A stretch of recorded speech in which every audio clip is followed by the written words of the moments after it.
Hello and welcome to Supraliminal Games. My name is Max. We're going to go ahead and we're going to draft. Today we are going to do competitive draft. We are going to draft Dominaria block, which if you've been following is a block that I have struggled to comprehend for the most part.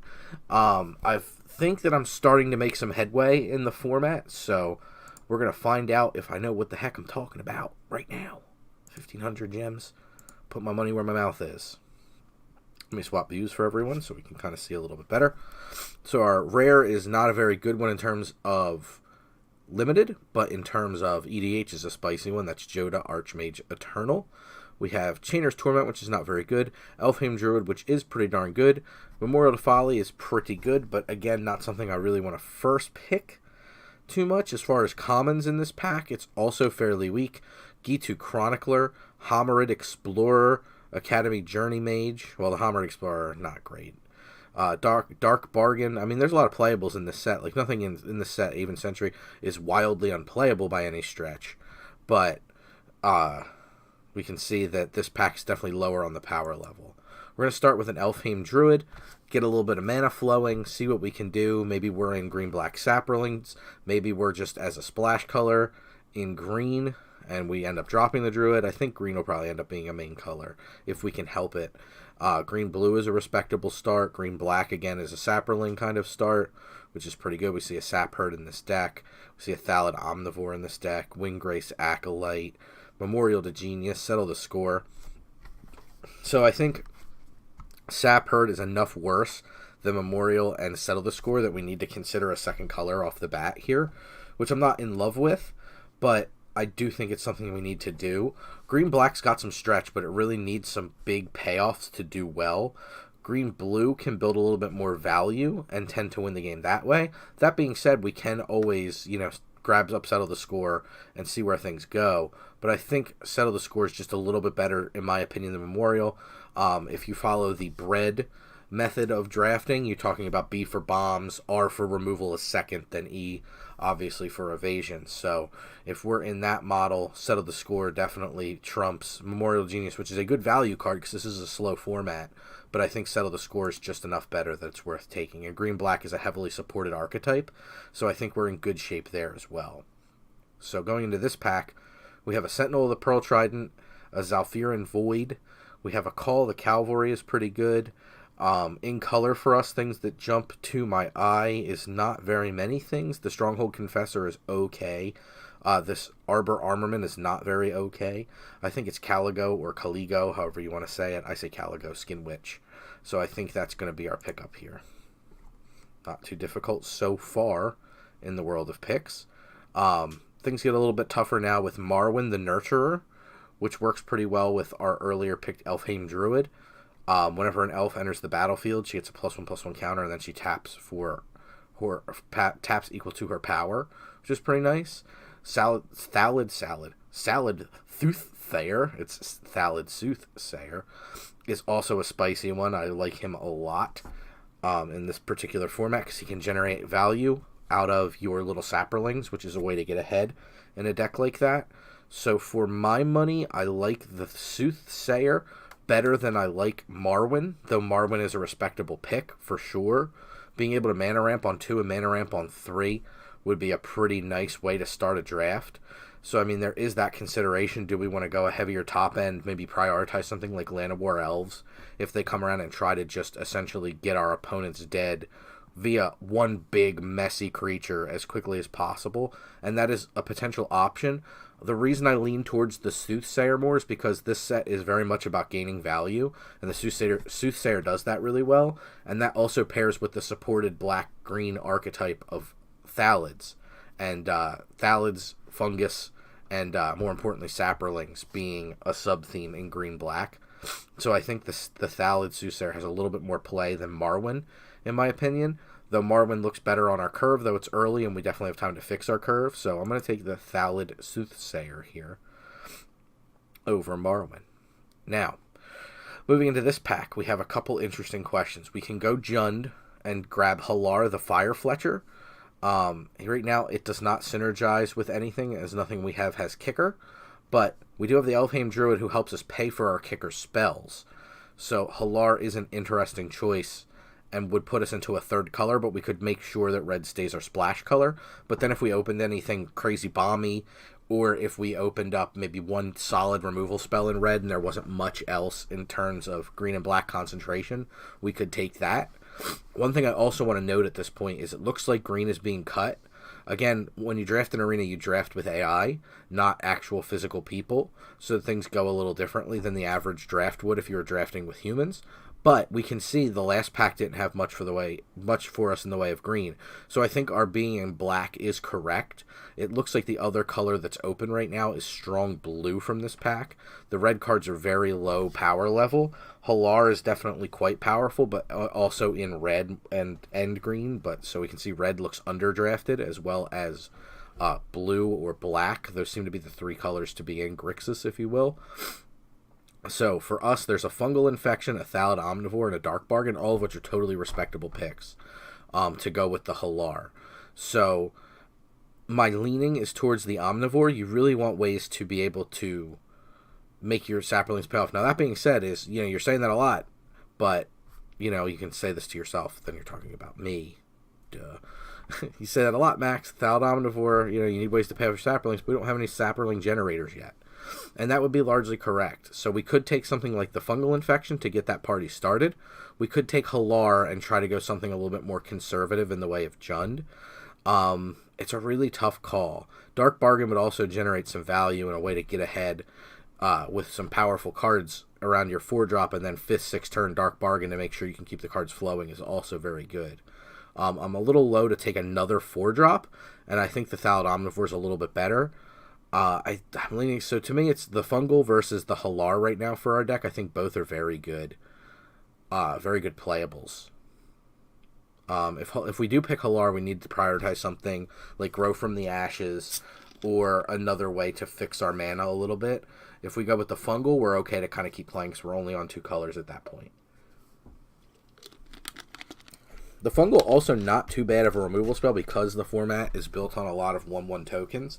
You can kind of use half a card to kill a token and make a token yourself so you don't fully waste it. So it does have a lot of play in a format. In a format that was a little different than this, I'd say this card really doesn't have a whole lot of play, but in this set it actually does. It's a toughie. I feel like Halar is a rough one, but also very strong. I mean, it's a 3/3 trampler natively. It's a tough one. I'm going to grab Halar and take the risk. I don't think that's necessarily the right choice. And again, if you disagree, we got a comment section down there. So let me know what you would take and, if I'm wildly off in my estimations. Going into this pack, we have a Blood Tallow Candle, which again, in a different format, this would be wildly unplayable, but is actually pretty darn good in Dominaria. And we have Lingering Phantom. Whenever you cast a historic spell, you can pay a black if you do return it from your graveyard to your hand. So right now, in terms of historic spells, we have exclusively Halar, who we picked up last time. But this 5/4 is a nice top end. It does pretty well and can come back, potentially, if need be. We do have a little bit more access to green here with something like Corrosive Ooze, which is, to me, highly medium in this set. And we have Nature's Spiral, which is pretty good. But I don't think either of them match up to something like the Phantom. And I would also, consider the Blood Tallow Candle, but I don't really think that's for us right now.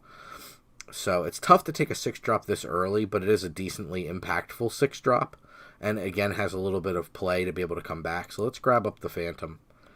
We'll kind of try to keep things running as smoothly as we can anyway. Alright, so moving into this next pack, there's a couple options. We have a Shield of the Realm. It's not spectacular, but it can do some things because it can keep your Saprolings alive through blocks. It can help your other more impactful creatures get around some of the more damage-based removal in the set, which is pretty nice. We also have a Divination, which is another off-color. Right now, we're firmly in black and hoping to be in green. So we don't see really anywhere for us to go in this pack outside of Blood Tallow or Shield. I like the Blood Tallow better than the Shield because we're not in an equipment-based matters kind of build, like a white-style historic deck. So the Blood Tallow is not bad for us. It pairs well with our Lingering Phantom, and it's a removal spell if we need it. So I'm tempted to go there over the Divination, which is a very good card in this format. But I'm going to grab up the Blood Tallow and try to kind of stay a little true to our plan. So now we're seeing an Adventurous Impulse, which I definitely don't mind taking here. or a Cabal Paladin. None of these red cards are strong enough red to make me want to grab them up. So I'm just going to grab up Adventurous Impulse and try to keep things flowing nicely, is our plan anyway. Now we have a Dark Bargain and a Stronghold Confessor. I think bargains are a little easier to pick up, but either one of these aren't too difficult to pick up. And I think bargain's just a little bit more impactful, so I'm going to grab that, because I do think we'll be able to grab either one at any point. So, now we have a Thallid Omnivore and a Windgrace Acolyte. Again, Thallid Omnivore is a really nice payoff for having Saprolings in the deck. Windgrace is nice for us because we don't have a 5-drop yet, and this card actually can win games on a stalled board, where the Thallid can, but it's a little messy. So I'm going to go ahead and grab up the Windgrace Acolyte to give us a way to punch through the last few points of damage, hopefully. This pack has pretty much Stone Cold nothing, so I'm just going to grab this. Let me see if I can pull up the sideboard and just drag this thing into the board. I have a feeling I'm going to be doing that over the next couple picks here, so I'm just going to get the sideboard prepared for that. Flame of Keld. That's not wildly unplayable. It's not great. But we'll throw it in the main for now. Okay. Well, this pack's pretty darn stacked. The rare and all the uncommons are absolute premium pickups. Josu Vess, which will be our pick, by the way, not even close, is absurd. If you cast it late, you just almost win the game on the spot. On Sarah's Wings is a phenomenal white card. Sarah Angel is one of the staples of the game since early on and has always been fantastic. Icy Manipulator is one of the best cards. Like I mean, I truly wish this was pack 1, because then we could pick the Manipulator and stay wide open. But the Icy is a fantastic option, and I hate passing something as strong as Icy. But outside of that, the commons really aren't worth talking about, because all 4 of the rare and the 3 uncommons, all 4 of these cards are just so much more powerful. So that being all said, we're going to grab our Josu Vess and move right along. Okay, we are continuing to be, just rewarded for being in black. We have Demon Lord Belzenlock. When he enters the battlefield, exile cards from the top of your library until you exile a non-land card. Then put it in your hand. If it's greater than 4 mana cost, you repeat this process, and it deals 1 damage. So it can refill your hand from nothing. We also have in this pack a Knight of Malice, which is also fantastic. If Demon Lord Belzenlock wasn't here, I'd be picking up this Knight of the Malice, I think, over Fungal Plots, which is good, but not great yet. So, the rest, again, the commons are so underpowered compared to these 3 cards. It's not even really worth getting into too long of a discussion, as to kind of keep the video length a little shorter. So, all that being said, we're going to grab up Demon Lord Belzenlock, and now we have our win conditions. So, we can now prioritize curve filler, removal, things like that, because we now have our win conditions. Alright, this pack's a little tougher for us to pick from. Unfortunately, there's nothing really curve fillery good in green, nothing really curve fillery good in red, so we're going to go ahead and just grab up another Thallid Soothsayer, and really we have to be leery. I'm going to switch views real quick. We really need to be leery of this 4-drop. Our 4-drop is getting glutted. We have Thallid Soothsayer, Josu Vess, Dark Bargain, Settle the Score, all of which are very playable. I'm going to move Flame over, and it just makes it tough. I'm going to switch the view back. So I'm going to grab up Thallid Soothsayer and try to avoid 4-drops as much as I can over the next few picks. So we have another 6-drop, but we have the Phantom and Demon Lord Belzenlock in the 6-drop. We could grab up another Acolyte, and that'll likely be our choice. But my goodness gracious, this pack does not have a lot going for it. Pierce the Sky is worth considering because it is a phenomenal sideboard card. Question is it better than 2nd Windgrace Acolyte? Windgrace is okay. It's not phenomenal. It's done good work for me, but the 2-but makes it not great when you're behind, and it gains you 3 life. It throws things in the yard, so we definitely want to try to get a Soul Salvage if we can, because it would be great in this deck with our big high-impact cards. Pierce the Sky's pretty darn good, though. But I think Windgrace is going to make the cut every time, so I'm going to play 2nd Windgrace. We definitely don't want to go with any more than that if we can help it. Nice. Baloth Gorger is a phenomenal pickup for us this late in the pack. Cabal Paladin's not really where we want to be. We have a Blood Tallow Candle, Demon Lord Belzenlock, Halar. So not the worst Josuvest. Actually, not the worst mix of historic spells for this thing, so this might be playable, but it's on an already glutted 4-drop. This 4-drop is strong enough that I will definitely make a pick. Crows and Druid is not a bad 3-drop, though. I'd love to see one before this pack drops out completely. Oh, Caligo Skin Witch. Very good pickup. There's also a Garna in this pack. Oh boy, Garna's really good. I think she's going to end up being our pick. I'd love to pick up a second Caligo Skin Witch because, again, we need 2-drops if they're being fast. I mean, like this Llanowar Scout, like this pack is just nuts for us. But we can only take one card, so I'm going to go ahead and grab Garna because she's just very high impact. Like our picks as far as power level are absurd right now. Like, holy crap, we just need a way to get into the late game. And Saproling Migration may be a good choice. Deathbloom Thallid, also a great choice. It just depends on how we want to kind of divide. Like, this is a really good pick that can be great on the 6th turn, good on the 2nd turn. Deathbloom is just pretty good all the time. It can be pretty, you can smack your opponent a couple times before they get a drop down. But I'm going to grab up the Saproling Migration. If we need to cast it 2nd turn, we can, and it just gets better from there. This pack has a Broken Bomb, which I definitely want to grab up 1 for on the sideboard if I can. As discussed, our high end is too good for the worm, so we're going to grab Llanowar Scout, and it's not actually a bad pickup for us. Again, high impact on a glutted drop. I'm going to grab 1 Cabal Paladin. It probably won't make the cut, but we'll see. This pack's just going to be a sideboard divest in case they are playing bombs and we need to try to cherry pick them. Arbor Armament is a good anti-flying card. We missed that Pierce the Sky when we grabbed our other Acolyte. We'll grab a Worm. I think it's going to just live in the board for now. Gaia's Protector or Cabal Paladin. We'll diversify our bonds and go with the Gaia's Protector. And charge! So that was our last pickup. Alright, so looking at this pack, we can go full nutso and try to just play mono black. I'm just kidding. It's not going to happen. Goblin Barrage is a heck of a magic card. Sacrifice an artifact or a goblin. 4 damage to target creature, just good enough on a sorcery on its own. If you happen to sacrifice something to it, it deals 4 damage to target creature, or target player, excuse me, or planeswalker. So a very solid removal spell. We also have Fiery Intervention, which is another very solid removal spell. Again, Barrage is on a glutted 4-drop, but removal it's a little bit harder to evaluate. I'm going to switch views real quick. So right now we have 1, 2, 3, 4, 5, 6, 7 cards on our 4. We desperately need 3s. And we very much need 2. So we really have to try to prioritize those to make sure we don't die before we start doing stuff. So, I mean, maybe it's worth passing on the Goblin Barrage and just keeping the splash of red to 2 cards. We really need to grow from the ashes pretty desperately. Maybe our pick will be this Crows and Druid to try to keep our 3-drop decent. We really could use it, I think. Sad. I mean, I know it's not an exciting pick out of a pack with a Quende in it and a Cloud Reader, Sphinx, Divination. Like, these are very powerful blue cards. There's a Soul Salvage that I did say we want to grab 1 of because we have these high priority picks in our deck. And the Crows and Druid's kind of medium, but I think it's worth picking up something on the 3-drop. Soul Salvage is usually something we could pick up later, but we haven't seen one, so I'm tempted to lean towards that. And I'm going to because we have so many really good cards to play. And man, another great pack. Like, I'd love a Woodland Cemetery. Eldest Reborn is an absolute absurd magic card.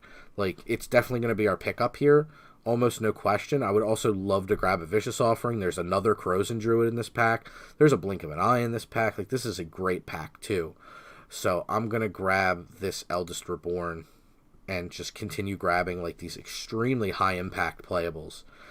So this is why I've groaned, right? Like, you're going to look at the pack and be like, why the hell would you groan? Here's why I groaned. Because first thing I saw was the Deathbloom Thou. I'm like, sweet. All right, easy pick for the 3-drop. Then I look up and there's a Fight with Fire, which is arguably the best uncommon in the set. And then I look over from there and there's a Sheevan Fire, which is arguably one of the best commons in the set, certainly within red. So, great red card, one of the best red cards, if not the best red card in the set, and an awesome 3-drop we really need. I'm going to grab the Sheevan Fire, the Fight with Fire over the Sheevan Fire. I like the Sheevan Fire's flexibility, but the fact the Fight with Fire can just simply win us the game is absurd. Oh boy, I just hope we hit some 3. Alright, Sap Herd is exactly what we want to be doing right now. There's an Llanowar Envoy, which I would take right now, but The rest of this pack really doesn't have a lot going on for us. It's like the easiest pick we've had so far this entire draft. So that's nice. Deathbloom here, I mean, I'm going to pass on a sideboard Pierce the Sky to take something that will make our main. We have so many playables. Like, we're really going to have to scrutinize this. Whisper is really good. It can get back some of our higher impact cards. That being said, we don't have... I'm going to switch views again. We don't have a lot of... I mean, we have some low-end kind of, like, crappy creatures that we'd like to get rid of. But again, this is coming down on an already very glutted 4-drop. So I'm going to try to stay away from that. Maybe go with, like, the Pierce the Sky for the sideboard, because we really have, right now, Arbor Armament if they're playing a lot of good flyers. Granted, we have 2 Acolytes and a Demon Lord Belzenlock that can match up pretty nicely if we choose to play all of them. But I think the Pierce the Sky is better than the... I don't want to say it's better than the Whisper, because Whisper is a phenomenal card. But I think the way our deck is set up, the Pierce the Sky is going to be a little bit more flexible, because we simply just have a ton of 4-drops that are already very good. Moving on to this pack, we have Yargle, Glutton of Urborg, which is a hilarious card, but not necessarily great. It's a 9/3, which is a little brutal. We have Thallid Omnivore, which is a totally playable card, and a Gaia's Protector, which is not so stellar for us. The red cards don't interest me, and the Partic Wanderer is on a drop where we already have enough playables. So I'm going to go ahead and I'm just going to grab up the Thallid Omnivore. I'm going to drop it onto the main for now to kind of see where we end. Fiery Intervention is... Oh my gosh. The problem is, once you start to... So a splash is supposed to be like a touch of a color, a little bit. We haven't seen it grow from the ashes. All the packs have wheeled now, so there's no way we're going to see a grow from the ashes. There's just not going to be one in this draft.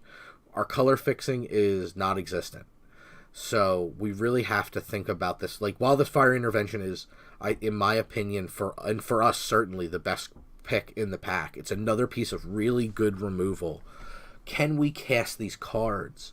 We really need to be able to do that. We already have 3 cards that require a red source. Now, granted, most of them don't need to be cast on time, and the argument can be the same for the Fiery Intervention. We don't need to cast it right away. But we do need to cast these magic cards, or else we're going to die with 2 red spells in our hand. And that's not acceptable. So I do think we have enough playables that I'm going to take the Fiery, but we really have to consider during deck building how we want to kind of spread our mana. There's another Fiery, and I hate my life. It's like so much of a good thing, it's ridiculous. Llanowar Scout's a nice pickup this late. I'm just going to grab a Precognition Field for the collection. It's another rare. Sage of Latnium. None of these things will make the cut, so we'll just grab the red card. We'll grab the red card, and we'll be forced to grab the red card. Alright, so let's get our hands dirty, because we're going to have to make a heck of a lot of cuts. We are at 45 cards. We're going to have to make 5 cuts in our deck. So, right off the bat, Blood Tallow Candle can come out. We have better removal. Even if we don't play Fiery Intervention, we still have enough good removal. We don't need it. I think we need all of these 2-drops. 1, 2, 3, 4, 5 2-drops. I think we need them all. There might be some wiggle room to cut one of them. It would definitely be a Llanowar Scout if it were one of them. So we need to consider that. Well, our curve is actually not disgusting. It's heavy, but it's not disgusting. So that's a really positive thing. So let's leave it for now. I don't think there's going to be much we can cut off the 3, because it's pretty low as it is. And Thallid, Deathbloom Thallid, Yavimaya Sapherd, Halar, Soul Salvage, and Fight with Fire are all really good cards. So there's no real need to go there. What I'd like to do is maybe cut down on the green cards. Like, I'd love to play this Baloth Gorger. I think we have enough high impact cards we don't necessarily need to play it. So I'm going to cut there. Cut this Cabal Paladin. So that cuts us down to 6, which I think is a good spot for us to kind of be. I think we're going to cut 1 Windgrace Acolyte, so we can keep our curve in a decent place. And now we just made it to where we need to cut down on 1 more card. So the real question, I think, when it comes to these cuts, and let me just run through one more time to make sure I'm not missing any wild unplayables that were just kind of floating around. Yeah, no, the deck's stacked. Looks real good. Lingering Phantom. I think we have enough historic spells that were good. We have Demon Lord Belzenlock for 1, Garna for 2. We have the Eldest Reborn is 3. We have Josuves for 4. We have Halar as 5. And that's what we have. So we have 5 ways to get the Lingering Phantom back from our yard. And we also have the Windgrace Acolyte, which could mill it. So there's a little bit of good synergy there. So I don't think it's worth cutting. It's also another big creature. And the way we're going to win is with high-value big creatures. So we really could use that. The real question of the draft is going to be Llanowar Scout. I think the cut comes down to Llanowar Scout versus Fiery Intervention. So as far as red symbols go, we have 1 for Halar, 1 for Fight with Fire, 1 for Garna, 1 for each of the Fiery Interventions. So we're at 5 pips, which traditionally would want us to have 3 sources of red. We have 3 sources of red in our board. Now the thing about Fiery is it's a removal spell. We don't have to cast it right away. I mean, Garna's a 5-drop. We don't need to cast her right away. Fight with Fire is a removal spell. We don't need to cast it right away. It kicks for a 2nd red, which is worth considering. Because if we want to win the game with it, we need 2 of our 3 red sources. So that makes me want to go up a red source. So that means Halar could definitely say if we go up a red source. It makes me want to go down a green source. But the problem is we're now the auto suggests us on 9, 5, and 3. I don't necessarily think that's correct. I think it should maybe be 8, 6, and I'd like it to be 8, 6, and 4, which means we're going to be on 18 land, which I think is okay with a curve like this. So to me, I think we need to come down. So let's look at our removal before we make any crazy hasty decisions on cuts. Because you can see I'm hemming and hawing really hard over cutting Fiery because I think it's that good. We have Fight with Fire is 1. We have Settle the Score for 2. We have Eldest Reborn for 3. So if we run 1 Fire, we would have 4 removal spells. If we run both Fire, we have 5. And I'd like to be at 5 removal spells if possible. So I think the cut should be Llanowar Scout. And you can see that changed our auto suggest a whole heck of a lot. So right now we're at 17 land, and this should be a 40-card deck. I think we should go up to 18 land.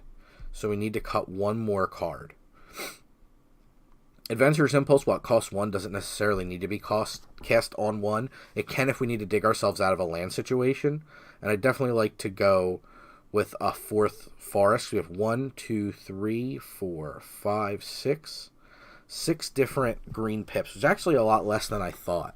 So the 3 green sources is technically correct, but I'd like to go up on that, which means we do need to cut another card. The problem is, I mean, it might have to be Halar. We don't have really any spells with Kicker. We have Saproling Migration, I think we have Saproling, Caligo Skin Witch, and Fight with Fire, which, I mean, let's be honest, and we have Josuves. But Josuves and Fight with Fire, if we're kicking Josuves and Fight with Fire, we're probably winning the game. We're not necessarily looking to put a counter on Halar. So I'm going to make things easier overall and cut Halar, even though he's the reason we're in those colors to begin with. And what I'm going to do is I'm going to go ahead and I'm going to bump us up. I'm definitely going to I don't need that many black sources.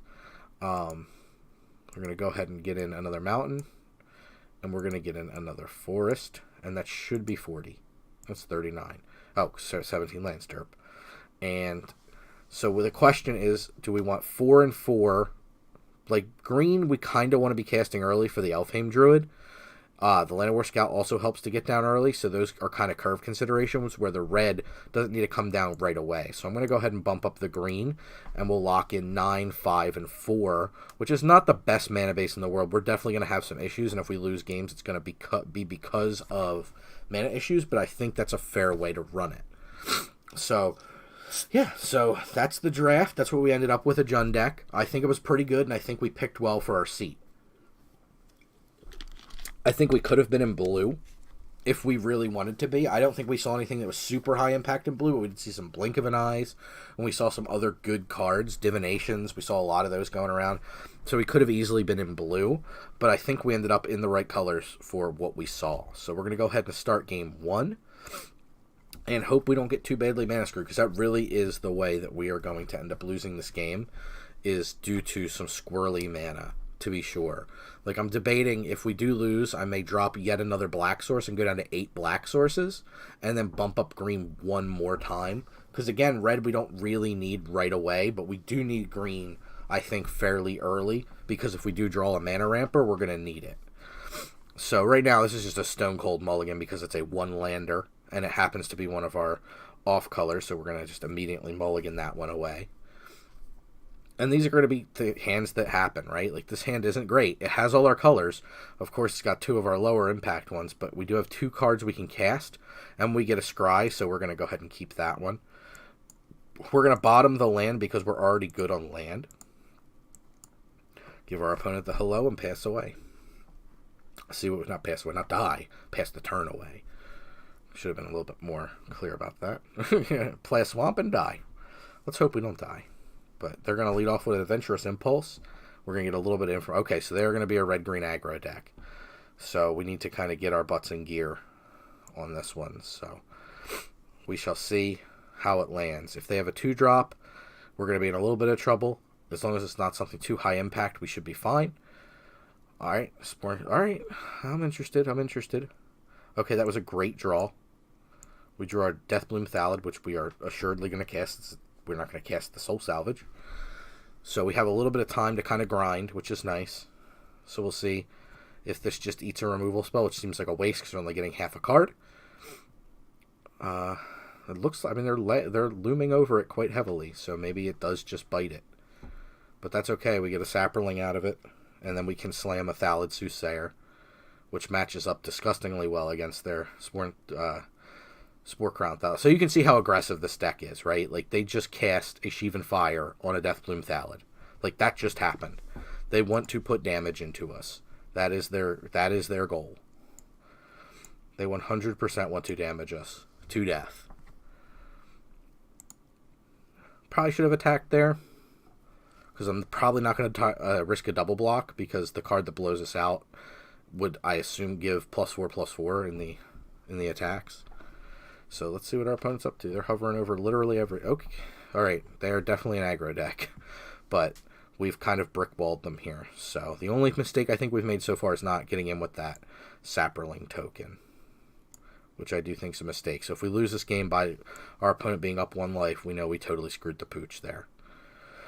Not worth attacking because everything gets blocked profitably, so we'll just play another Thallid Soothsayer, not attack, and pass away. Again, I say pass away. Pass the turn away. Just itching to die. But I do think we have a pretty good lineup here. I know our late game cards are absurd. I'm going to assume they're better than our opponents. So, the card they could be playing would give this thing +4/+4.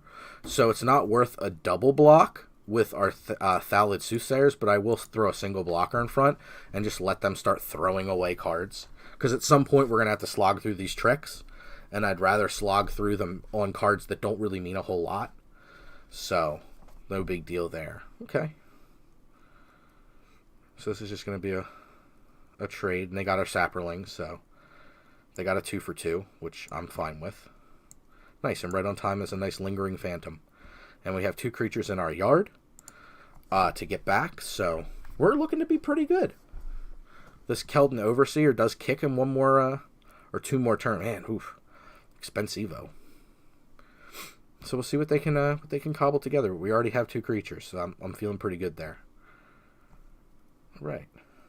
I think now's the time we're just going to Soul Salvage for value. Just get back some stuff. Use our mana efficiently. We can't, I mean, like, if I had 2 mana up, I'd save this to draw. But we don't, so we can't. And we're going to go ahead and swing the Phantom, because we can get our creature back. They can't get their Fire Elemental back. And I'm fine trading that off. And again, our board state stays at a fairly reasonable parity. So we'll see what they can cobble up. What is this little bug doing? Mana Spider, good blocker. Alright. So if we kick this, we don't have enough to draw a card, but I still think it's worth doing. Click on the kicker. get us some Saproling tokens. And again, we're still not in a position where we can attack, so. I will note our opponent did play a Radiating Lightning, so they are pretty stacked against us in the main. So if they play another Gitu Chronicler, we're in trouble, but this really pads us out nicely against the Keldon Overseer, which we know about. So I really think that the kicking there was the smarter move than just playing the Death Bloom. Granted, we can, next turn, if we leave untapped mana, we just totally invalidate the Overseer if we wish. So I think we're in pretty good shape. At this point, we're only worried about something like a Fight with Fire that can throw 10 directly at our dome. So we just need to make sure we stay up, and they still need 2 more mana to do that. So will they loot? Nope, just interesting getting a 4/3 body on the table. Well, what's nice here is we can chump block for days and just and throw our Saprolings towards the Thallid Soothsayer. So that's pretty nice. I'm going to go ahead and I'm going to play the Deathbloom Thallid. And again, we're not going to attack here, because the Spider obviously holding us back quite a bit. If we drew removal, I probably wouldn't necessarily be interested in using it. There's no Caligo Skin Witch coming out of them, so I'm not too worried about that. But as of right now, we look to be pretty smooth. Everything seems to be pretty smooth sailing. Let's see what they target. I'll activate this.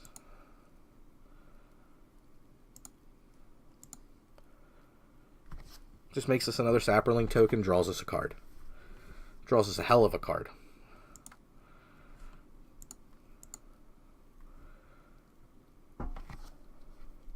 So we'll see what we can do. See what our opponent chooses to do. They might be feeling a little bit of pressure and be obliged to attack. They don't. Okay. We're going to play Demon Lord Belzenlock because that card's absurd. We will pay a black to return our Lingering Phantom to our hand.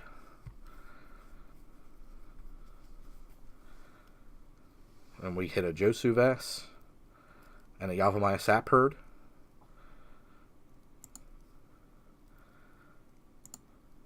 We'll end the turn there. So we'll see what they can cobble together to beat our Demon Lord. They're going to need something pretty spectacular to do it.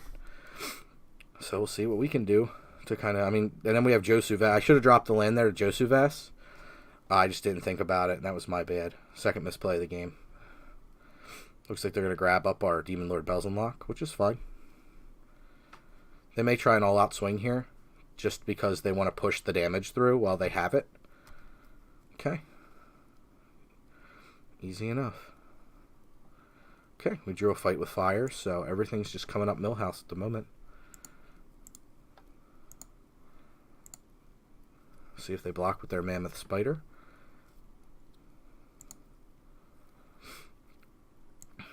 We'll play us a nice Yavimaya Sap Herd. And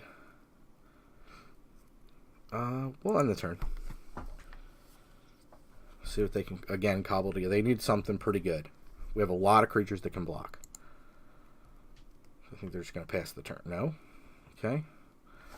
Looks like they're going to just try a pretty, bizarre-looking alpha. Yeah, we'll block. We'll block a Gitu Chronicler with a 2/3. We will block a 4/3 2 times. See if they're interested in keeping that alive, and we'll chump block there because we have plenty of mana. So if they use a trick, we can just Soothsayer.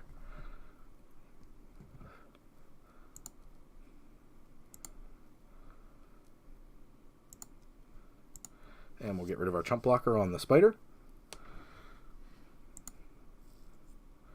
Not too bad. We'll see what we can thin out their board a little bit, see what we can do. Squee the Immortal.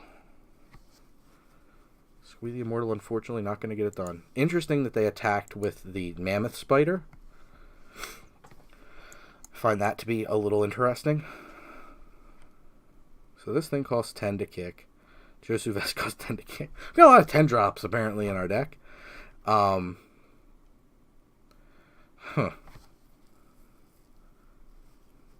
So if they take 2, 4, 10, man, it's interesting.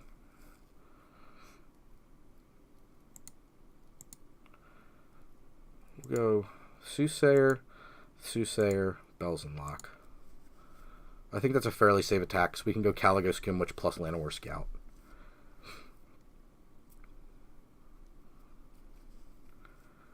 Maybe Skinwitch before combat in case they have a trick.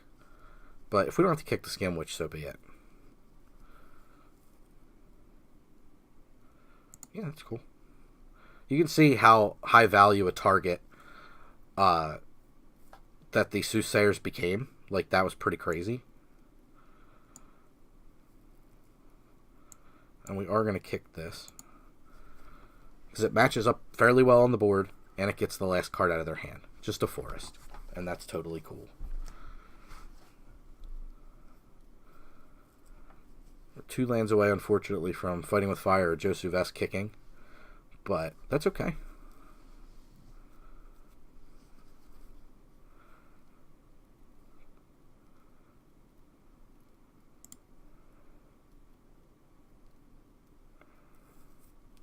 I'm thinking about attacking with all, maybe. Because if they block Saproling, they take... Nah, it's not worth the attack with all. A game I think we already have fairly within reason locked up.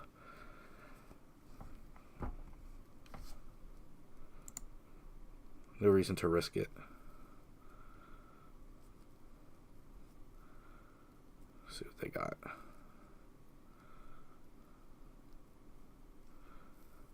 Gift of Growth. That is fine.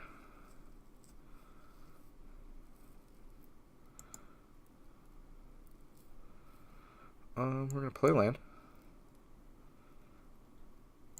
And we're going to Fight with Fire then with Kicker.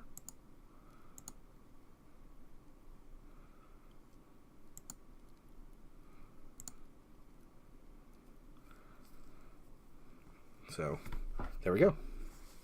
Miscounted our lands a little bit, but we managed to get a win there. Okay, so our opponent is on fairly low-end aggro. Probably not aggro enough that I want to bring in a Drudge Sentinel. But I would consider definitely bringing in another Llanowar Scout. That seems like a good grab for us. I don't think anything else. Maybe... I'm just debating. Maybe the Winggrace can come out, but I mean, that'll punch through damage on a stalled board. Because I'm thinking about this Baloth Gorger just being big. Intrigues me. Garna's really good. Maybe Lingering Phantom's not that great, but I also don't want to muck with our mana too hard. So, I think that'll be the trick, is bringing that in. And maybe just... Lingering's good, though, because it can keep coming back. Maybe the quality of our cards is high enough. I don't necessarily need the Dark Bargain here. It also costs me life in a match where they're probably trying to aggro me down. And after they saw some big impact cards like Fight with Fire and Demon Lord, you better believe they're going to try to kill us fast. So I think kind of boarding down to something a little low is good. Alright, everything looks good there. So I'm going to drop a black, and I'm going to bring in a green. So... that'll still keep us at 18 land. And it'll just guarantee, like, hopefully guarantee we can cast that green spell a little bit easier. So I'm hoping for that.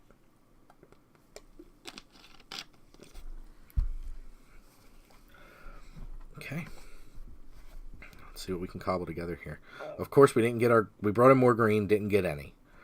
Thallid Soothsayer on 4 is pretty low impact on the board, but it might be good enough. It just depends on how aggro they ended up going. Oh, this feels like a one that we just can't afford to mulligan, unfortunately. I just don't like, because then we mulligan into a one-lander, and we can't keep, and now all of a sudden we're at 5. So, we'll just try to stay alive. That's all we can do. We have a removal for something that's pretty high impact and out of the board fast. So that's nice. Alright, G2 Chronicler is not that card. Beautiful. So let's go ahead and Adventurous Impulse. So what do I take? One of these? Take a Caligo Skinwitch. Them knowing about it obviously lets them play around it a little bit easier. And I called it Caligo this time. I called it Caligo most of the time. Whatever. the Skin Witch.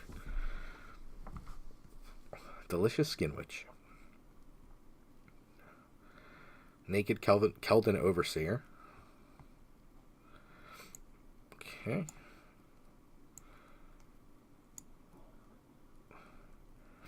Maybe we just fight with fire down the Overseer to stem the bleeding. Then we can Soothsayer here, because it's really the only card that's given us trouble. I wish I could kick it. Will you allow me to kick it without paying for the kicker? Because staunching the bleeding there, stemming the bleeding from 4 to 1 feels a lot better. And again, we can then get our Thallid Soothsayer online. We can get to where we're going to Skin Witch them.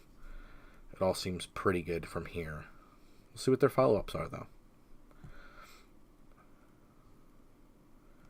Hovering over a swamp. Are they going to blow up a land? That'd be a spicy one. They are going to blow up a land. That's funny. You can see how aggro. I told you our opponent was going to go aggro. I didn't think they'd go quite that aggro. I'm going to play this time because I'd rather play a higher impact spell. But luckily they picked the source that we have the most abundance of. So we got lucky there because they don't really know the construction order deck. Because again, our mana base is wonky. So them bringing in Landy is actually pretty good. Maybe they Landy here again. And you can see that they're just trying their hardest to just invalidate what we can do and kill us before we can play a high impact spell. So there you go. Yet another black source down. So that does keep us off some things.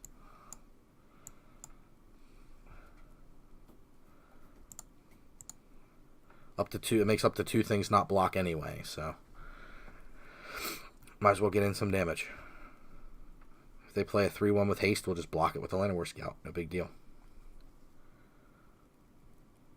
But all we have to do really, in my opinion, is stem the bleeding, and then we can take over. There's the 3-1 we alluded to. If it swings, it will 100% be blocked. It may get a Fervent Strike, but that's okay. We have another 3-1 as backup. Yep, no big deal there. Cool.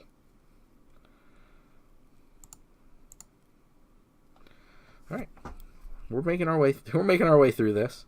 Could definitely use another swamp. Our opponent blew up 2 of them, so no surprise that we need another black source, but we'll get it. We'll get it. Heart of the cards. They have another one of those seismic things. I mean, they're last picks. Okay, I saw them hovering over our Singleton Forest, so I was like, really? Okay. Play a Thallid Omnivore here. And we'll end the turn. Let's see what our opponent's played so far. 2 overseas or 2. Like, that is a consistent yard. Let's see what our opponent's got for us.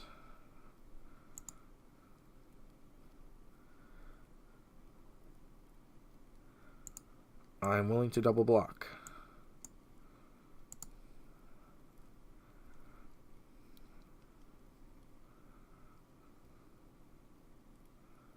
See how they arrange the blocks. See if they let us get in damage. That they do. See if there's a Radiating Lightning to get rid of our Caligo Skin Witch. Yep.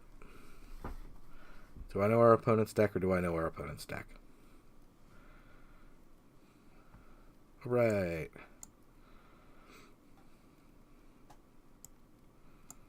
There's Demon Lord Belzenlock.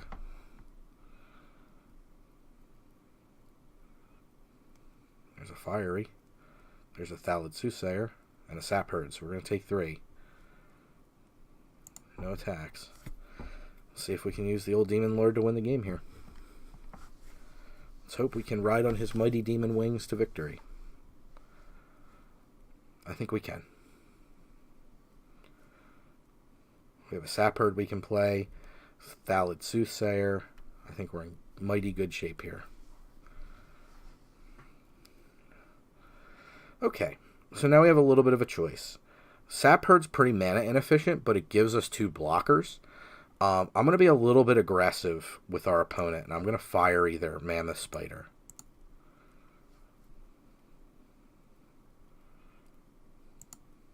And I'm going to 6 him with Belzenlock, because Belzenlock closes out the game in 3 hits. So if it's something that can relevantly block Belzenlock, great. If it's a Keldon Overseer and they steal it and they attack us, I mean, that's definitely something that we'll have to deal with. But you know, bells and luck. I mean, the Keldon Overseer kills us. There's no question about that because we can't block enough stuff.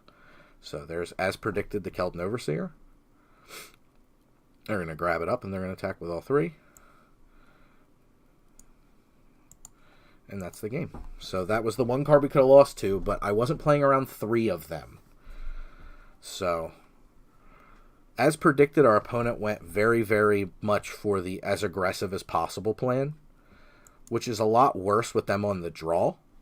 So I'm pretty happy keeping the way what we have here. I don't see any reason to go too ballistic on anything else. I mean, really all we have to play around is Keldon Overseers. So I'm not too concerned there.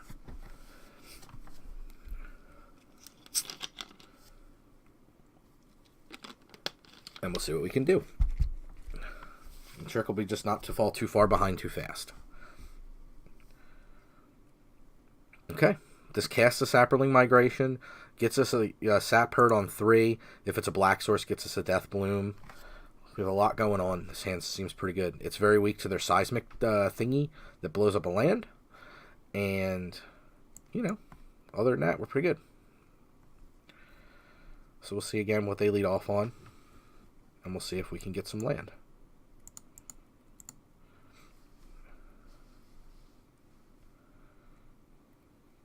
Okay, that was a great draw. I prefer to wait to kick the Saproling Migration if possible.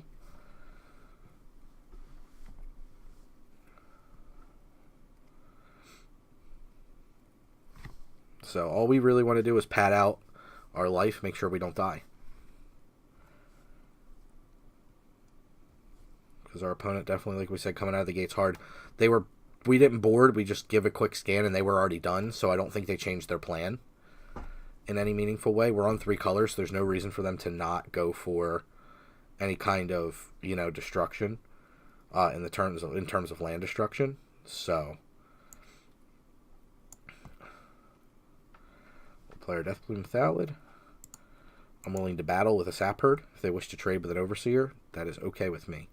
Their resources are way less disposable than mine are because mine generate usually something else. Like, as you can see, everything on my board does something.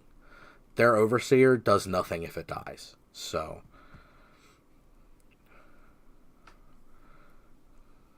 okay. Got that little bit of land screw there.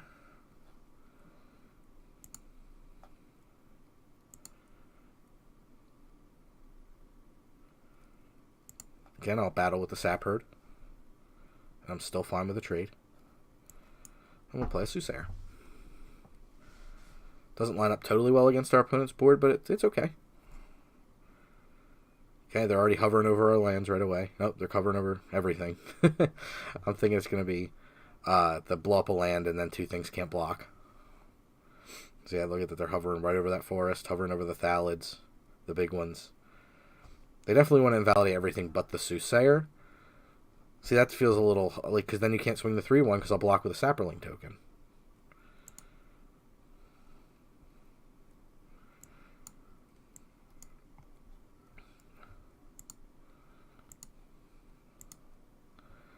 Again, still willing to keep battling with my Sap Herd. I don't see a reason to play a Caligo Skim Witch here.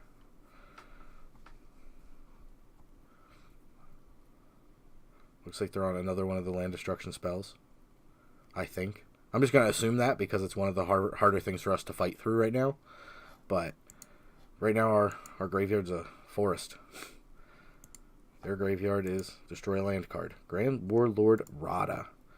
Whenever one or more creatures you control attack, add that much mana in any combination. Okay. That's definitely a must deal with card. Definitely the best card we've seen out of our opponent's deck so far.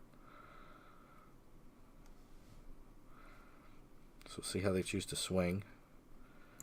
This is definitely the turn where they're going to have a combat trick.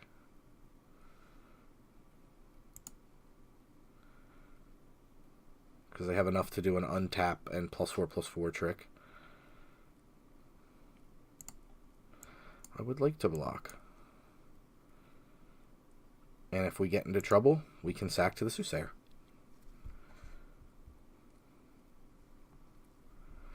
If we draw a land, we just fire Intervention the Rada, no big deal.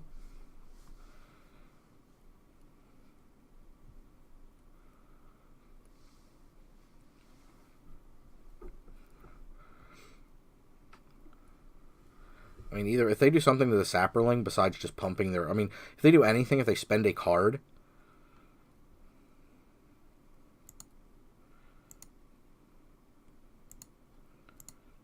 We'll turn that into a card.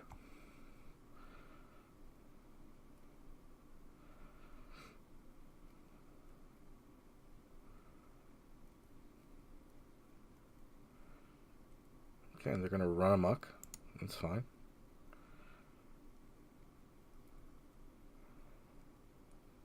Okay. Oh, that resolves. Oh. Yes. I'm willing to take one more damage to draw a card, because Trample will just trample over me for 5. So we'll take 8 or 9 this turn. And we're just going to punch the Rada with a bunch of fire. And now I'm not so in love with attacking with the Sap Herd, because now all of a sudden we needed a little bit more. So we'll see. We got our opponent down to 2 resources, so that's not too bad. The reason that, too, is that they do the land blow up, 2 things can't block. We have at least a creature that can block. So that's not too bad. Okay, Fire Elemental's fine. Alright. I think I'm going to kick... Skin Witch is tempting, but I'm just going to kick Saproling Migration here. It may invalidate one of their cards, but this just makes us so much better against Keldon Overseer that I'm not super concerned about it. Like, this just makes us so much more potent to a theft effect to kill us. So that's not too bad. Again, we're just trying to fade a fight with fire, basically. But if they do nothing here, that's kind of a big win for us, because we can get them with the Skin Witch. If they blow up our land and 2 creatures can't block, we have a ton of Saprolings that can. So it's like, it's not a big deal. Okay, get 2 Chronicler. That's going to get back a card that's going to get Skin Witched. Oh yeah, Skin Witch, Skin Witch, Skin Witch. Love it. Our 1/3 with Kicker is going to invalidate their 1/3 with Kicker. Even if we draw Demon Lord Bells Unlock, even if we draw something really high impact, we're 100% kicking a Caligo Skin Witch. Yes, 2 spells. Oh, yeah. That felt good.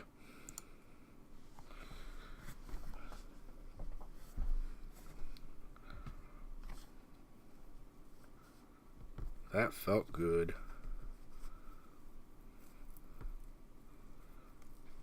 And again, just kind of hoping to fade Fight with Fire.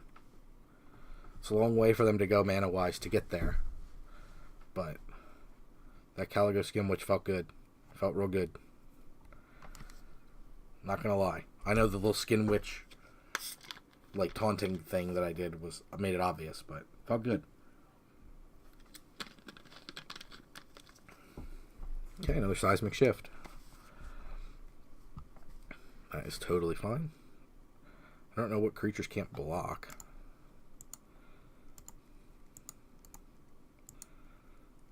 Okay, we have figured it out.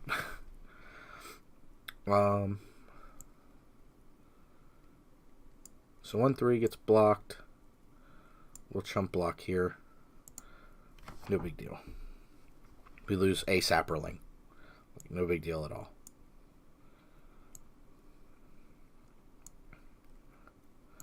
Play Windgrace Acolyte here. Gains us 3 life. Digs us out a little bit.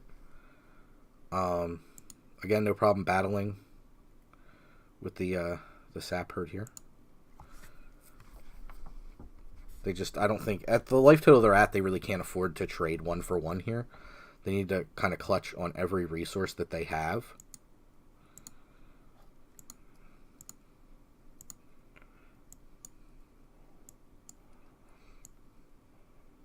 I'm just going to drop the Lingering Phantom. And this looks like a very winnable game for us.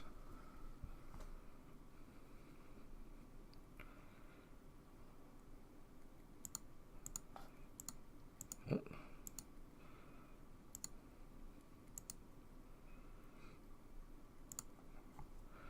assuming our opponent's just sandbagging land.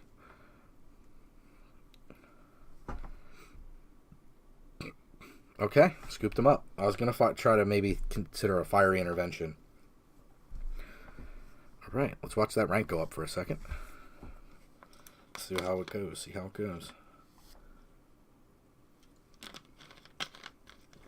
Watch it go. I do think we have a very good deck, so glad we won that one over. You can definitely have some feels bad against an aggro opponent because they can just get there. So it can definitely be like, oh man, like I just couldn't quite get there. Like the second game stole it from us, where it's like if they have this one card, we're in trouble. And it's like, okay, it was their third one. So sometimes it's good beats, but in this case, we managed to get some good beats. So go us. See if we can get as lucky in this next one. TLW00 Deep 69. So I guess it's... Is it T-Woo? his middle initials in hell? Oh, that was weird. I think this is a very keepable hand. We have a 1-drop, a 2-drop. If we needed something we can play on 3, a way to find other land or creatures, it just seems like a very good hand. So I'm happy to keep it.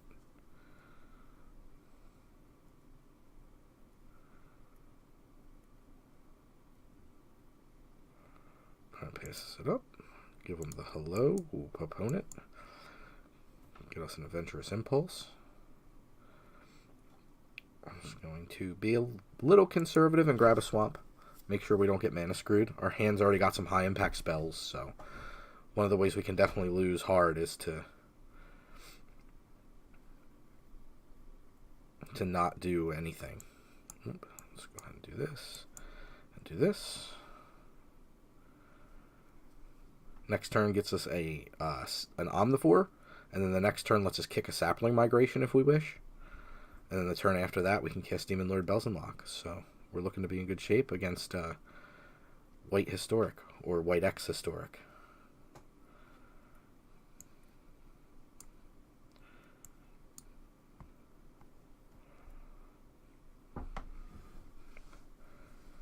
So not too bad at all. Might be mono white, or just having a bad draw.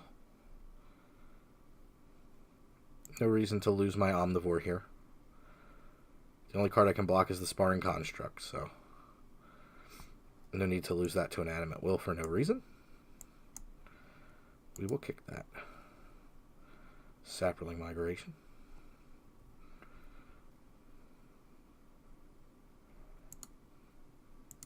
And we'll attack for 1. Or for 3. We'll attack with 1 creature for 3 damage. See what they got. Healing Grace. Going pretty deep. The Healing Grace. They go to 23. That is fine by me. Benelish Marshall.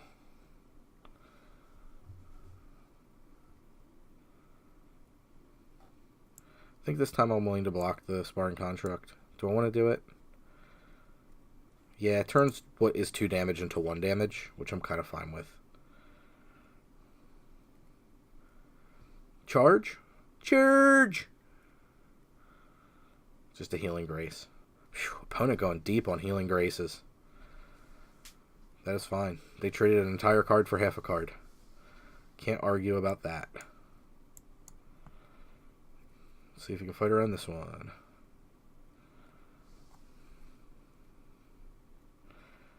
Okay. Good card.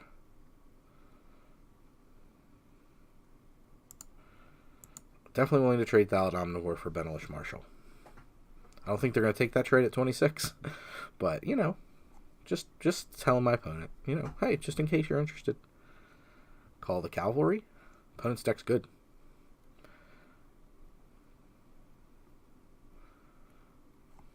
Nice thing is they can't attack here. For a second, I thought they were going to. Like, I don't think you can attack here. I think this is just going to be settle the score, followed up with a Land of War Scout.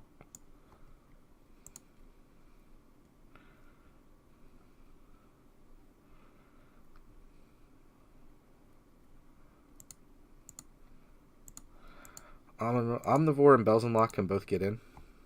I'm fine with that. The Austere Glider cannot block. If they choose to, like, double block, I can just sack a Saproling token.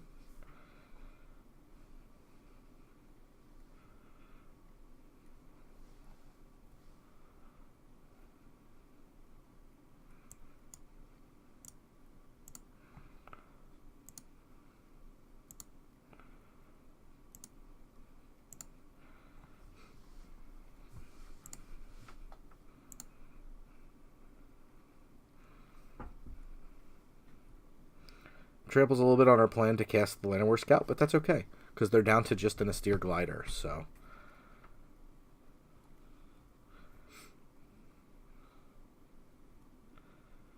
So now it's just it looks like a race. Which, a racing situation is definitely something we can get in and win.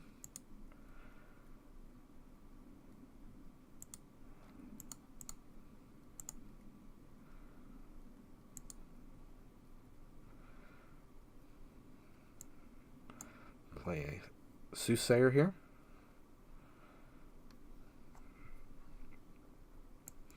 And play a Land of War Scout. Because all we really want to do is just punch our opponent, because they have no blockers. Even if the Glider doesn't attack, it is an ineligible blocker. So I'm totally fine with that. Okay. And they scoop them up. So we're on what appears to be, for my best guess, mono white historic, or maybe white with a splash. So they're trying to go wide. So I don't really think we have too much in the way of punishing on that front. There are some flyers. We could bring in a Pierce the Sky or an Arbor Armament as a combat trick plus a way to kill a flyer. That seems like it's a pretty good one.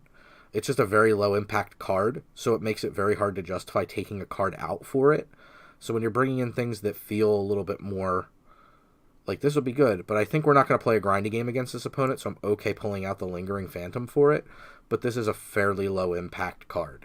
So honestly don't think that we need too much else. We might not go amiss with a Land of War Scout, but I'm going to do the same trick where we minus a swamp and up ourselves a forest,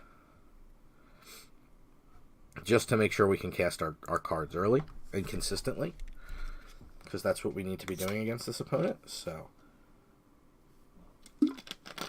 we'll hope we can do it. We didn't get any Broken Bonds, unfortunately, for the board. Just board in against their couple historic. I mean, they'll play a lot of historics, so. Okay. Looking at a hand that is glutted with big drops and only 2 land. It's very low impact. I don't think we have time to really keep a hand like this. I think we can do better on the mulligan. I think. Because we're just so... Anytime we draw a spell, it just looks really bad. So I do think it's a mulligan. And our other hand is much more keepable. Looking for anything that's a land... a non-swamp land, I should have clarified. Thank you very much. And we'll see what we can cobble together with this one. Alright, our opponent forgiving our slower start and giving us a little bit of time.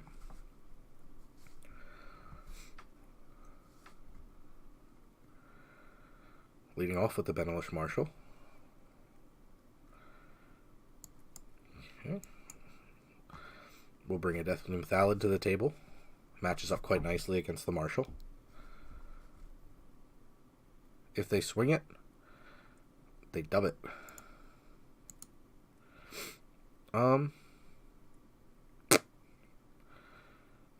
It's an interesting call for a block. Yeah, I mean, I'm willing to save some damage here.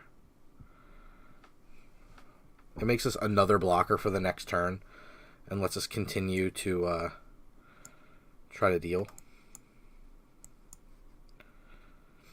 So we'll see what we can do.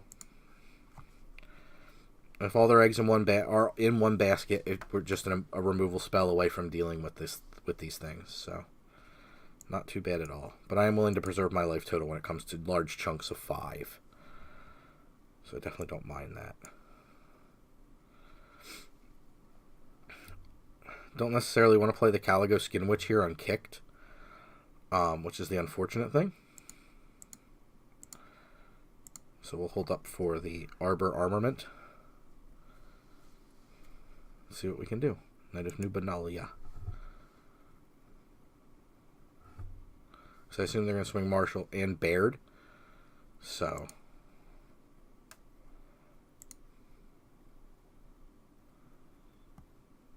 we'll put a block in front of Baird.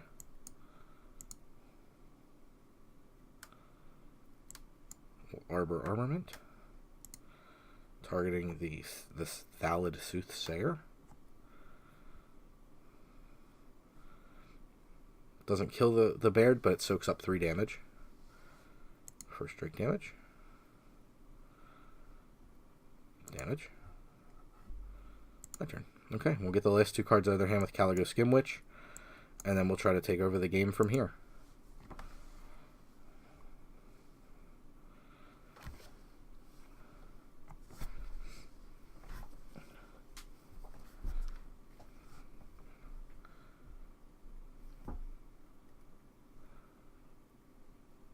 Dubbing a seal away. Oh, jeez. No attacks. Because it costs money to attack. Okay. Alright, we're managing to play around our opponent pretty well.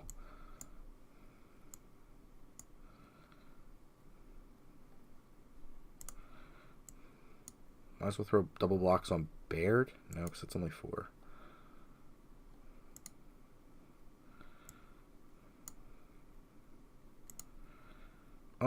It's a tough one.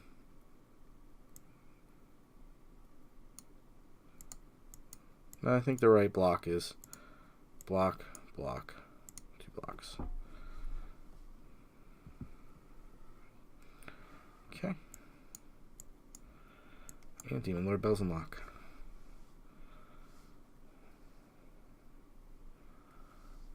Okay, we just got a Sapling Migration's actually great. No attacks. Gotta hope our opponent doesn't draw a trick. Oh. Yep. Okay. Interesting. Maybe they brought in a splash card to sideboard in against us. I wonder if they're going to try to slow it down, or they're going to... Okay. They chose to slow it down. Oh, this is a fantastic draw. The Sapling Migration still may be better. But I'm so greedy. Yeah, we're greedy. We're just going to get a Knight of Dominaria with it. But it's still gross. And I let it auto tap because I'm an idiot. Mistake number 3.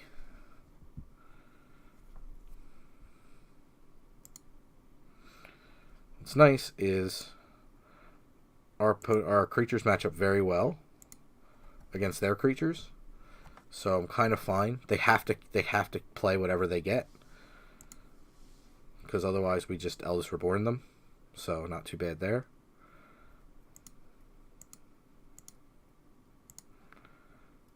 Okay.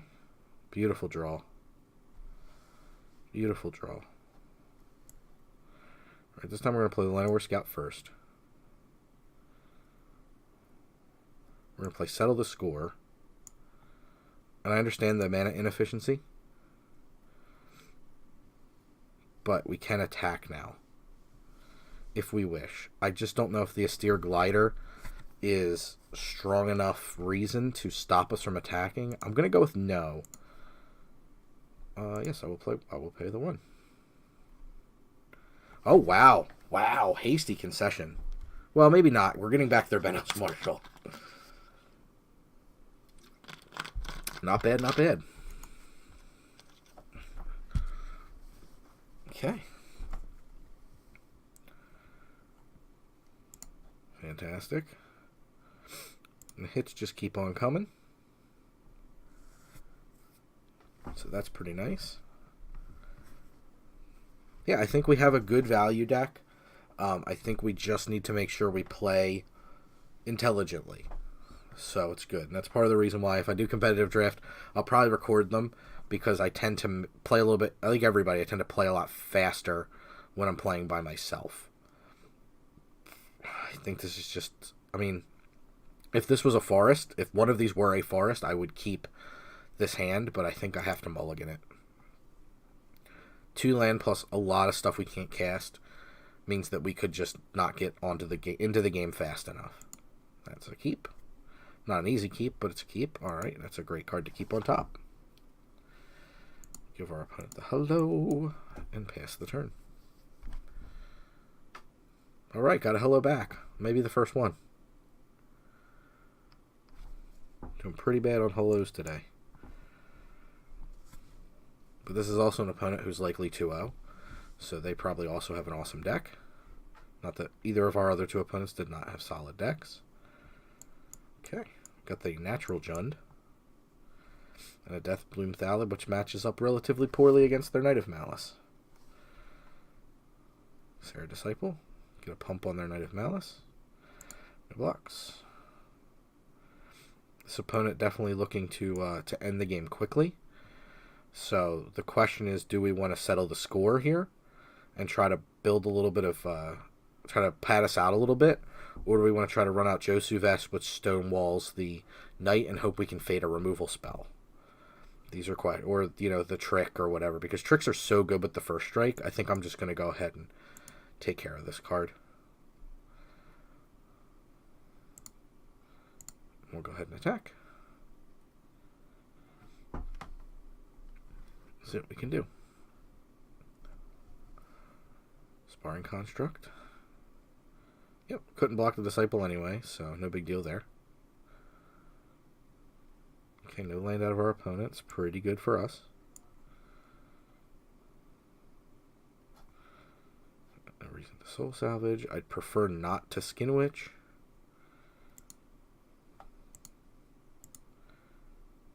See if they are interested in blocking. And we'll see if we draw out a trick. Okay. Nope, they're just happy putting a counter on their flyer. Totally reasonable. And we'll go ahead and play out Josu Vest. I wish I could kick him. But no reason to hold him when we have Menace. And this presents a pretty gnarly clock. So the next turn we can Caligo Skin Witch if need be. Our opponent is mana screwed, so it looks like we'll be able to get 2 spells with it. So just stealing 2 spells off our opponent is pretty good. No follow-up, and we did get the Skin Witch mana. So I'm going to do that pre-combat in case there's more valuable things in their hand than the trick.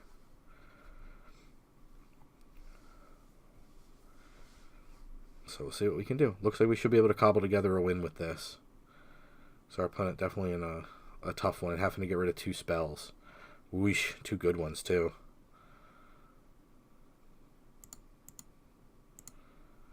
We'll just try to ping away at their life total. Fungal Infection. Fungal Infection plus Vicious Offering, maybe? No, it's white. Gideon's Reproach, okay. That was a 2-for-1 and a 2-for-1. That was an amazing turn. Like, while it seems like, oh man, they took out our Josu Vest, we got them for 2 with the Caligo Skin Witch, and then we got them for another 2. Like, this is bad because of the first strike on the Disciple. It means we need to find an answer very quickly.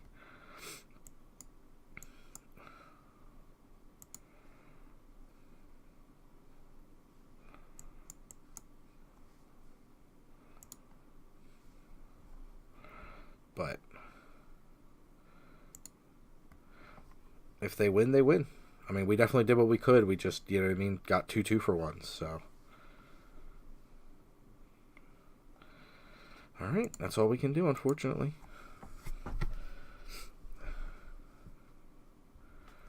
Alright, so our opponent's deck definitely coming up in the air. So again, I like bringing in a couple of things this time because we know they're going to be heavy air. We're going to bring in the Arborment and the Pierce the Sky. We're definitely going to drop a Swamp for a Forest. And we are going to try to look at some things. Again, they're not going to be playing a grindy game, so we can drop that. Pretty easy. And I'll drop the Dark Bargain as well, because I think it's just going to be a slog. We could use the Dark Bargain to get ahead, but I think something like Demon Lord will let us do that fairly aggressively. So we'll see if we can get through Frosty, which I believe is their name. We'll see. We go first with a hand that is very sketchy. Ugh. There's just nothing. Yeah, there's just nothing to do here. Unfortunate, but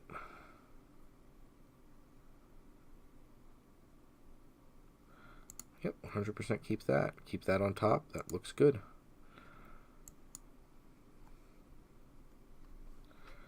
Right. Let's see if we can kind of claw our way back. Sparring Construct. We'll play a Llanowar Scout.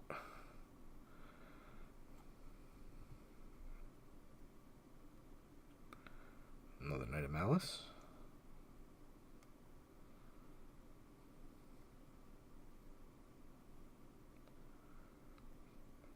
If they attack with the Sparring Construct, I will 100% block.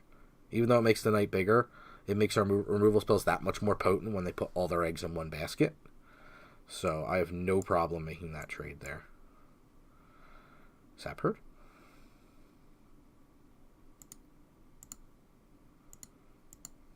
And the Curse of the Llanowar Scout, where you run yourself out of land. They don't quite know that yet. This is going to be Short Sword on Knight.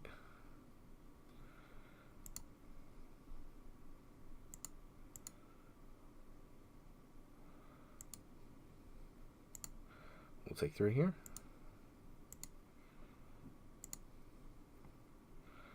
Okay, very good.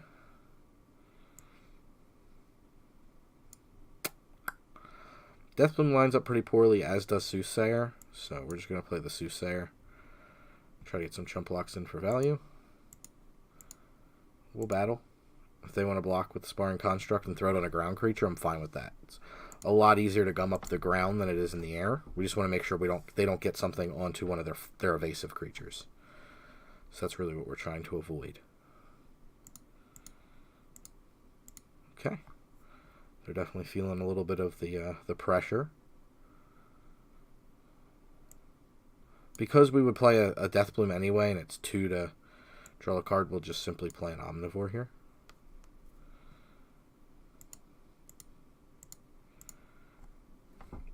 And we'll continue to run the ground up. I'm sure they're going to try to find a Plains to break parity and get a flyer. That's generally how these decks try to win, is through evasion. Okay.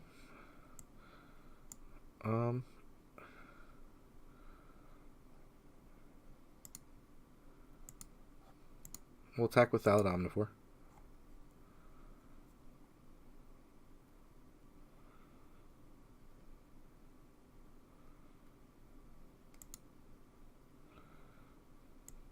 And play Deathbloom Thallid.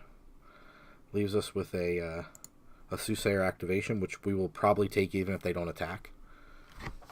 Because we do want to preserve our life total, and we need some cards to flow. So we did drop our Dark Bargain. So we'd like to get the cards flowing pretty nicely if we can.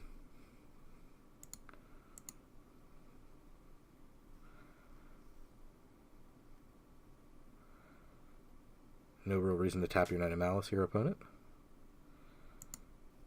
They realized it.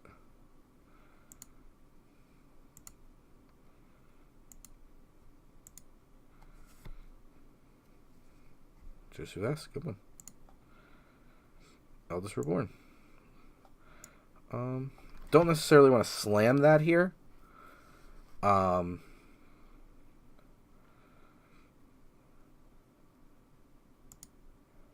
going to attack with the Omnivore again. See if I can get that off the board. Beautiful. Because they're thinking they can get it on their flyer now. Oh. Okay. Alright, end combat, yeah. Do not wish to end turn, however. So see if we can... Again, and what we're trying to do is overpower them. So I'm interested to see. Now they've committed a lot to the Knight of Malice with that token, or that counter, so I'm interested to see what bites the dust. I think there's more value in their flyer. But we'll see. Maybe they disagree. They've already put a lot into the Knight, so. The Knight is stemming the bleeding.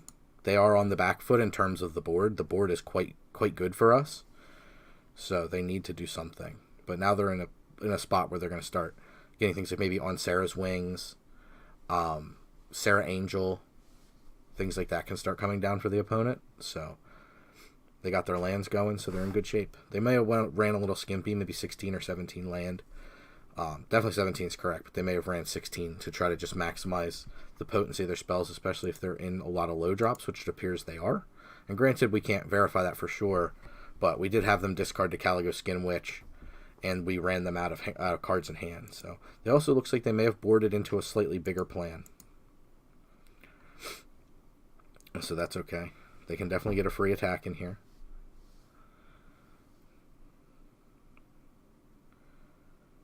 We'll just block with a Deathbloom Thallid.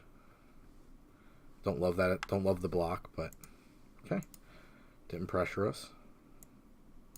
Oh, right. I always forget about these things.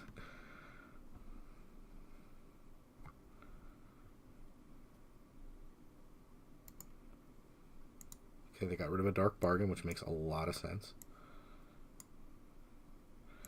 And we'll kick a Sapling Migration. Gums up the ground even farther. I don't want to fart around with the Thallid Omnivore because we need to sack some things to make it aggressive, and now we can start attacking with it and really kind of poke at our opponent, force them to do something. So we'll see. If we draw a land, next turn we may just Josu Vest to avoid getting... Okay, they're going to dub up their Elephant. Interesting choice.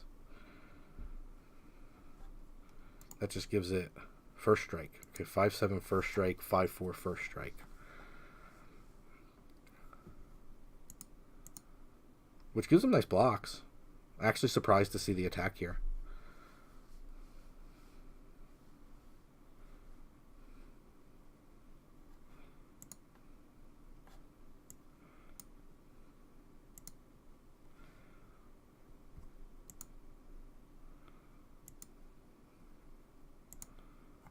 Okay, get a card, get a creature, we'll take a Sarah Disciple.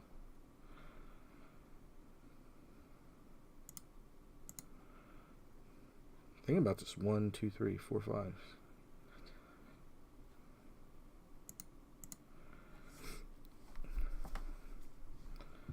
Because, you know, you attacked with the Elephant.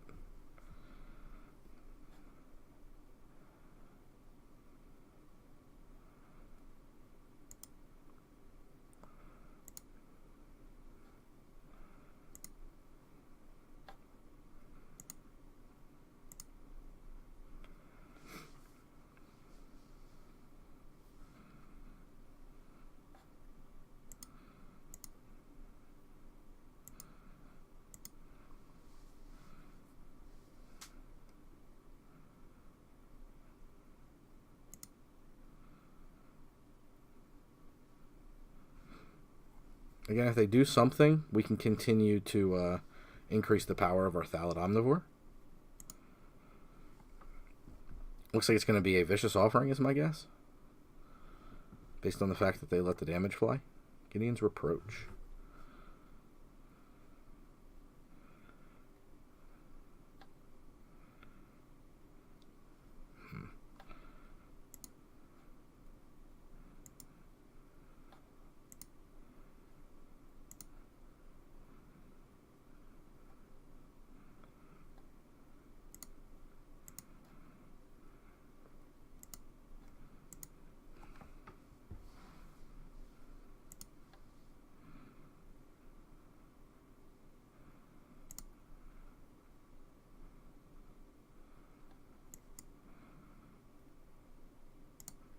Okay.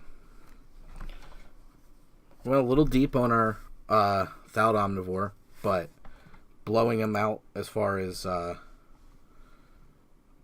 Josu Vest, not Josu Vest, but as far as we took out a Gideon's Reproach and a Knight of Malice and half a Sparring Construct. It's pretty good.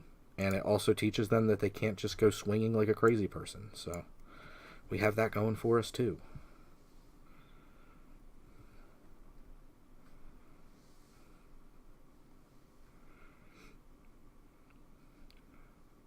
Let's see.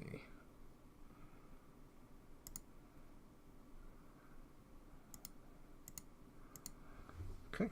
And with Demon Lord Bells and Lockout, hopefully they don't have an answer to it. But we'll see.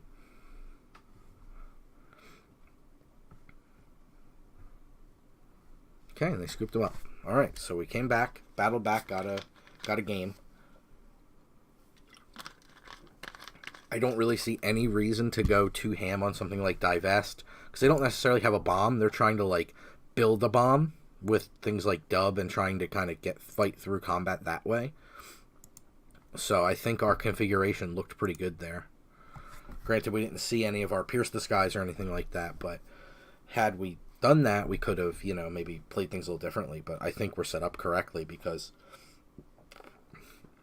we're 2 for 1-ing our opponent all over the place with the quality of cards we have. So not bad.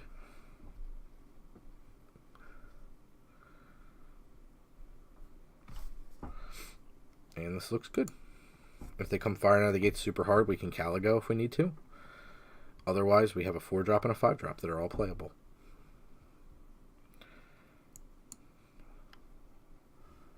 So we'll see how aggro our opponent gets. Or it's just home, okay. Very unaggro, actually.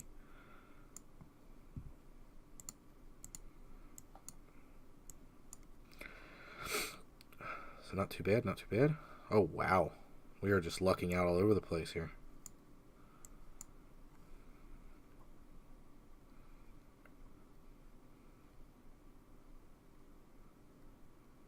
Maybe they're a little land flooded. I don't know, but I'm happy about it. They boarded. I think they moved too quick for this to be a board card. Like, they definitely didn't, unless they boarded it in previously. But they moved really quick. Almost ended the turn. That would have been horrendous.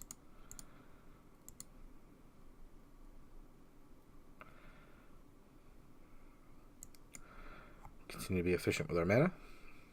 With this Thallid Soothsayer.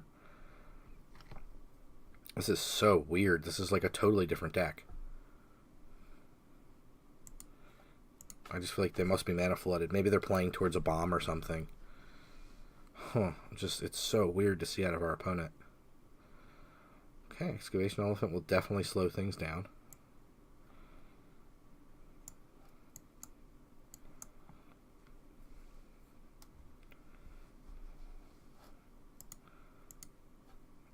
Ugh. That was rough. Getting the armament and the settle the score. Settle the score. A little brutal to see. That's okay. That's what happens sometimes. Call the cavalry, it's fine.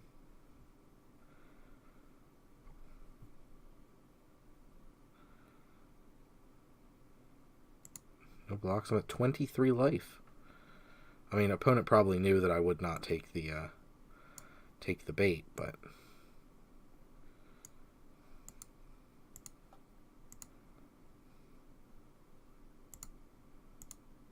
I'm willing to battle with the Sap Herd. If they play a trick out of their hand, this is like even better because then I get 2 cards. Okay, Gideon's Reproach. Could have been a reason to argue to play the Skin Witch ahead of time, but hopefully we get something a little bit more potent.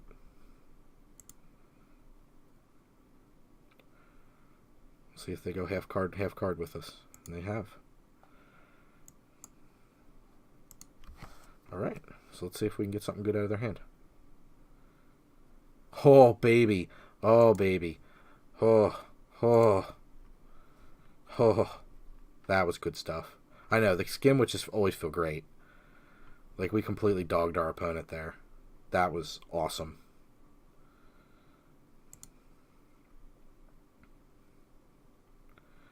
That was awesome. Okay, Knight of Malice. Tough one for us to deal with. We're gonna run out the Thallid Soothsayer here. We can start to get a couple chump blocks on. If things get sticky, we can Fiery Intervention.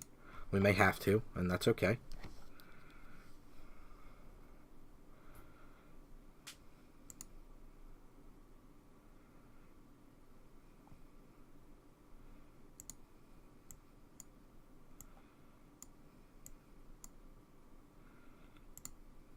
Okay, see if they have a combat trick.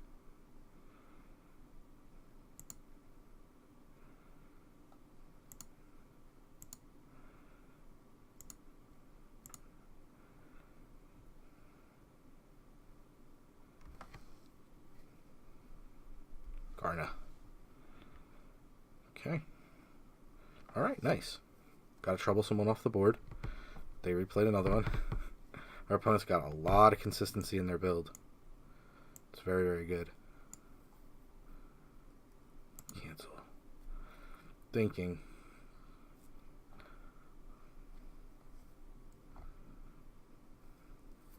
I think it's probably just intervention here on the elephant. Punch that elephant. With fire.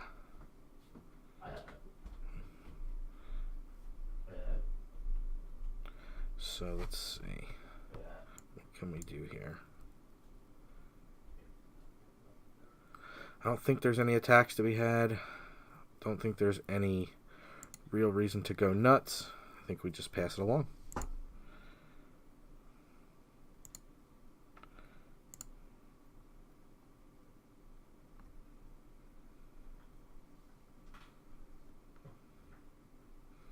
Okay. Gonna use a memorial to get back the elephant. That's totally fine. Okay. We can punch the elephant again. No big deal there.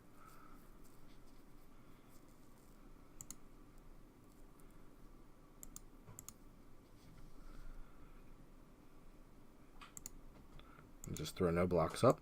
Take some damage. Okay, 5, 6, 7, 8. So 9 is unfortunate. We have 10 mana worth of cards in hand.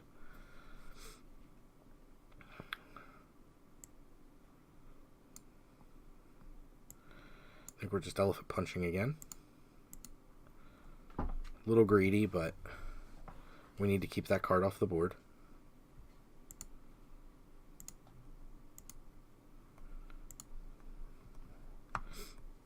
Getting a little bit of damage while we can. And then the turn.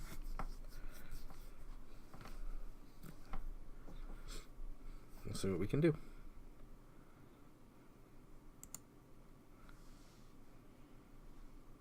We'll certainly block the 2/2. If they want to use a card on it, that is totally fine. I have no problem with that at all.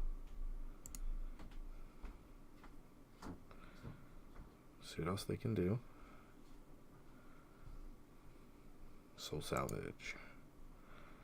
Alright, they are definitely boarding into the grindy, like they want to grind. So now we have to try to outvalue them. Okay. Llanowar Scout, a very decent draw here.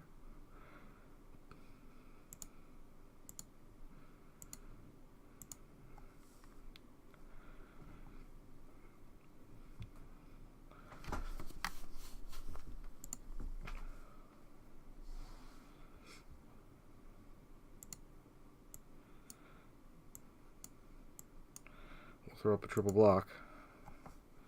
See what they can do.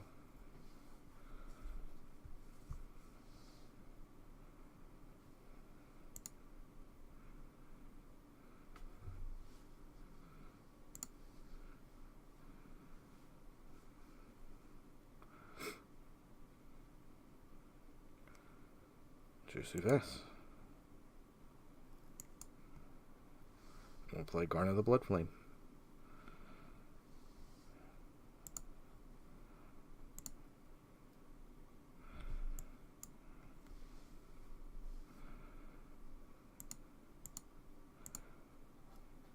We'll hold the forest. There's no reason to play it right here.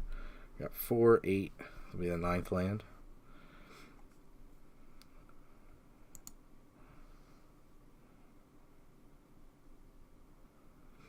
I imagine Josu's coming in.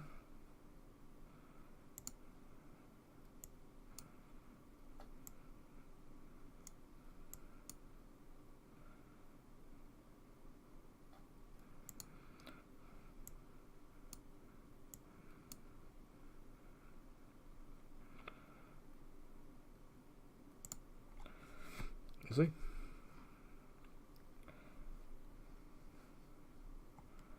See what they got.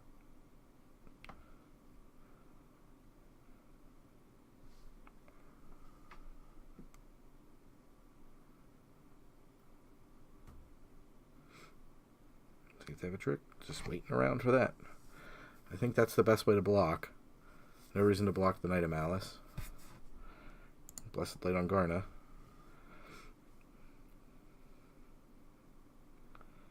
I get to kill out the Llanowar Scout or the Skin Witch, their choice. Okay, Thaladominant of War it is.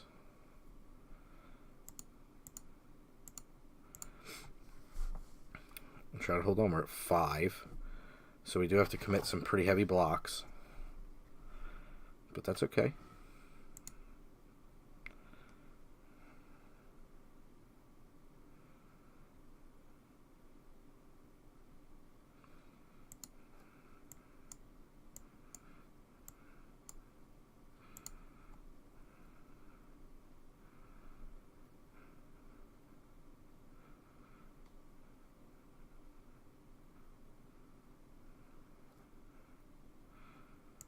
I'd rather draw a card here, I think. We're going to need a card to win. If they have a blowout here, they have a blowout.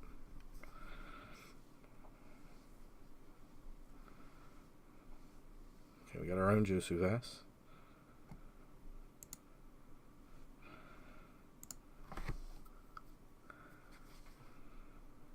Okay.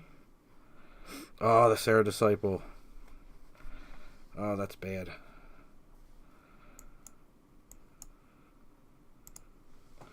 We're going to kick a Josu Vess. See what we can get out of it.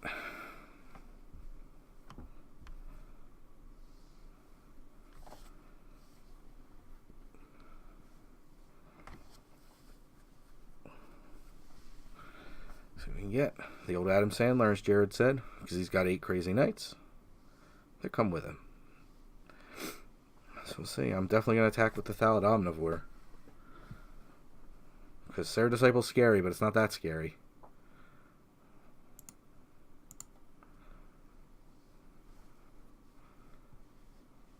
They may have to chump block here. Okay, chose not to. I mean, they definitely have damage as well. Like, it's no joke. Like, they could easily kill us. Like, Jousting Lance nearly kills us. Quende plus Short Sword kills us. So we're in definite dire straits. There's the Short Sword. If it's Quende, we're dead. Okay, Sparring Construct does not do it. I wonder if they will attack, because they don't have lethal. They have 1 away from lethal. Unless they have a pump spell. They could get us. They could have cobbled together the 5 damage bird. At 1. Okay. A Demon Lord Belzenlock we cannot cast. We're going to attack with all, by the way.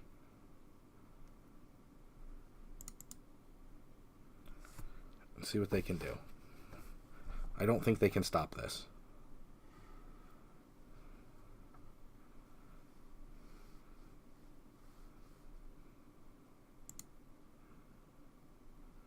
Okay, fungal infection. We're fine to move to blockers. And we have a follow-up. The follow-up doesn't matter because we can't kill the Sarah Disciple. So, these all have menace. I don't know if they realize that the zombies have menace. Good game.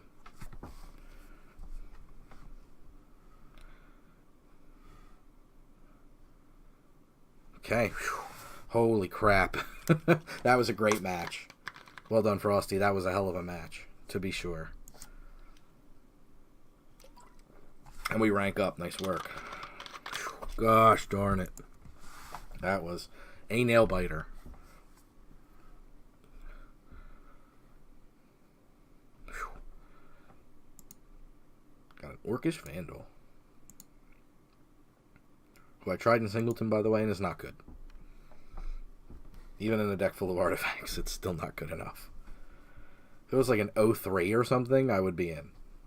Because then at least it could do something. Marine Dad. Good for them. It's definitely something to be proud of. So let's see if we can take them down, take them out. Not with his hand.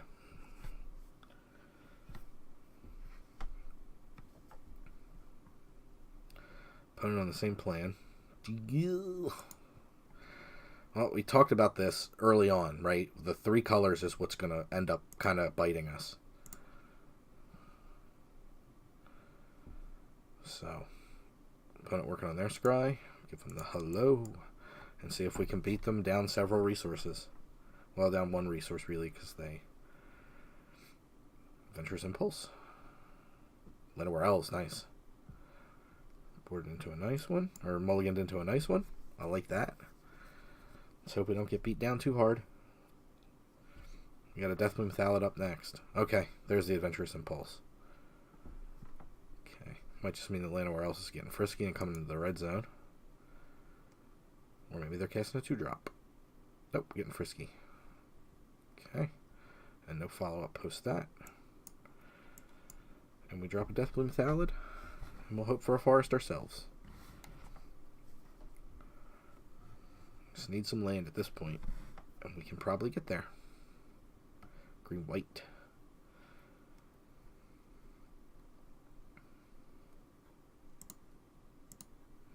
I'm willing to attack here. If they want to waste a card on it, be my guest. It's 3 damage. If Llanowar Elves comes back, cracks back at us for 1, then so be it. Okay. Still don't think I'm walking into anything crazy here. So I'll just continue to pop some damage in as best we can. Partick Wanderer. Okay. We're going to play a Windgrace Acolyte. And we will not attack. Sapherd land. Not too bad. Can't double block, unfortunately, on the Partick Wanderer because we only have 4 power with just 2 for 1 ourselves, which is a little unfortunate. Main board, Pierce the Sky. So maybe they're just splash white. Interesting. Does this have trample? It does have trample. It blocks. See what their follow-up is. Nothing. Spent the turn piercing the skies. Okay. So a couple choices here.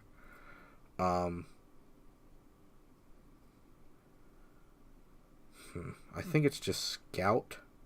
It's so mana inefficient, though. I think we're just going to attack. I think we're just going to get into a racing situation with this particular opponent. And we'll just Garnet at instant speed. Okay, they're on 3 color as well.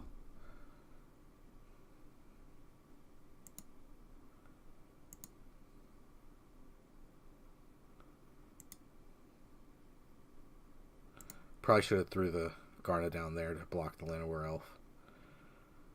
That was kind of silly. Mistake number 4.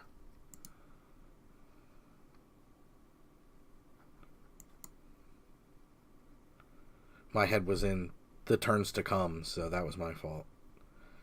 That was poor play for sure. Okay, Thallid Omnivore is a good draw. Not a great draw, but a good draw.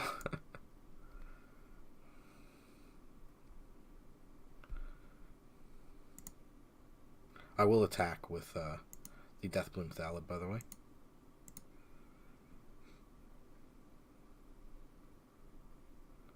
If they wish to block with Halar, I am totally cool with that trade.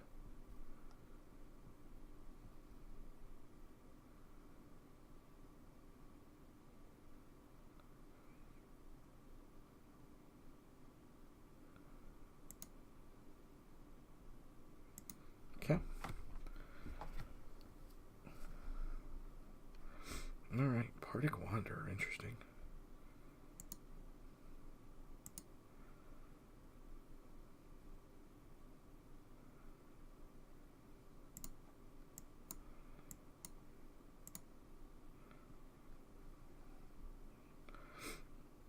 Definitely want to double block here.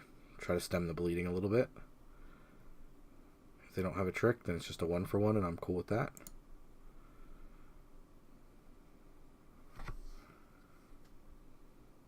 Okay.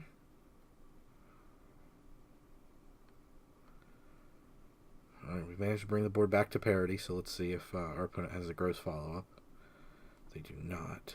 So let's fight with fire on Halar.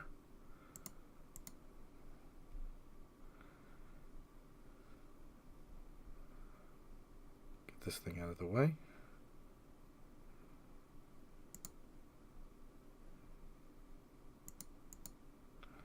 And shove at them for 6.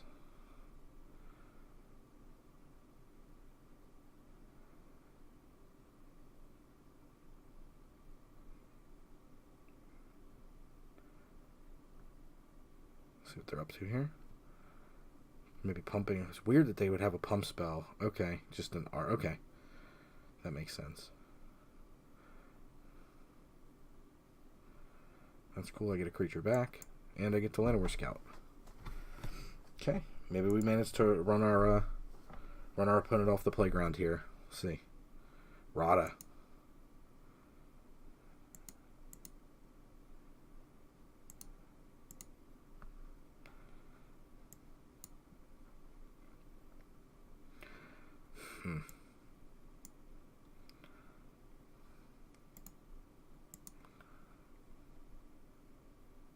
I mean, because if I attack and I get to put through 2 damage at the cost of my best creature, it doesn't seem great. So, I'm thinking just Lingering Phantom will work, and then next turn we'll kick a Saproling Migration. Because I get to attack with the Lingering Phantom next turn, where the Saproling Migration would go wider, and I might be able to get in lethal. I may not if our opponent has something. They're on green, so there's a lot of chances they have a Saproling Generator, but whew, lucked out there. So our opponent's just on, like, meaty... They look to be basically on the same style as us, where they're hoping to have their cards go over the top against ours. So we really don't have much to bring in here against this particular opponent. I don't see a reason to really change the configuration much at all, because the way we built this was for maximum...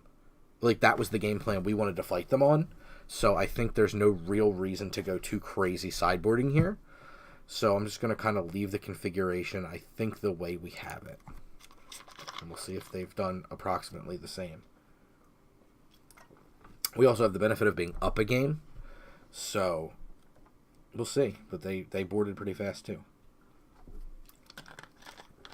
So they may not have changed theirs too much either. I mean, we both did mulligan.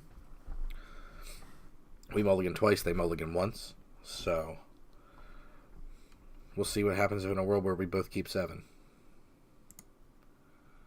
This is a good keep. A lot of stuff to do. Land is good. More spells are good. We'll see how it goes.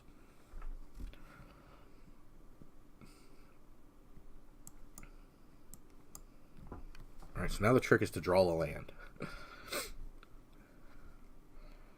Because I'll definitely play Deathbloom Thallid no matter what. Shauna, we did not see Shauna before.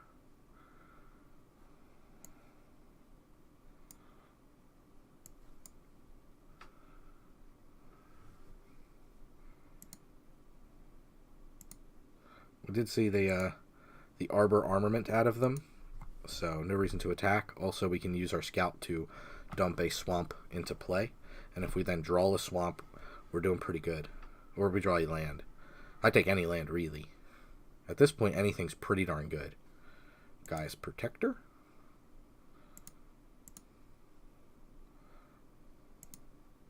I will 100% trade. Perfect. It's Adventurous Impulse. Grab us a Caligo Skin Witch. Play this. And play this.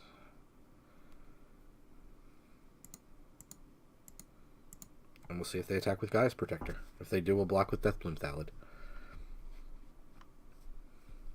With Shauna, they may not want to. They may want to try to go wide and make Shauna a threat. Similar to the way we use Thallid Omnivore. But we'll see. That's bad. That is bad. That's real bad. That's real bad. Real bad. Oh boy, that's bad.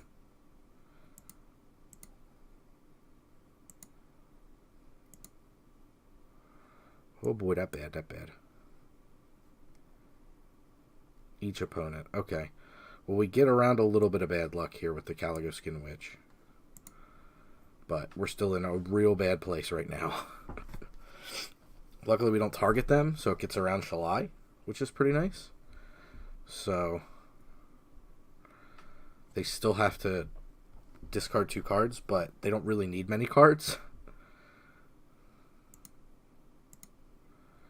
No attacks, unfortunately. We need a removal spell badly. We have 5. We saw 1 on the bottom with the Adventurous Impulse. And this is basically the last turn we can draw a Fiery Intervention.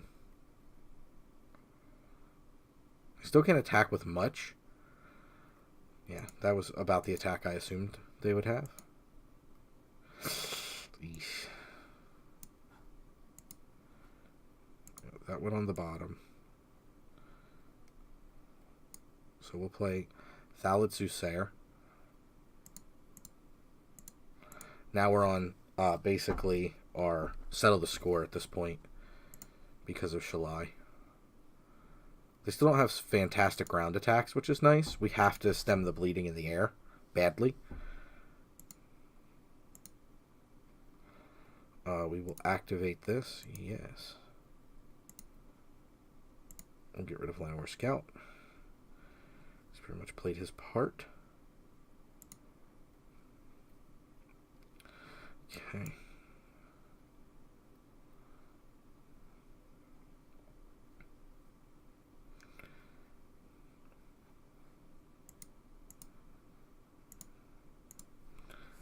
Alright. We're in big trouble. Our opponent definitely all their eggs in the basket of Shalai. So, they're certainly getting to the point where they can attack now. If they do attack with the ground creatures, I think attacking with both would be better. I don't really see the need here, though, because the Shalai's just going to do it. And if the Shalai bites it, then they're just in good shape.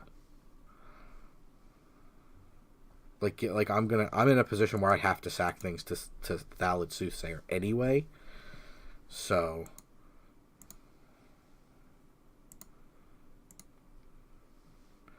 they don't have to worry about that too much.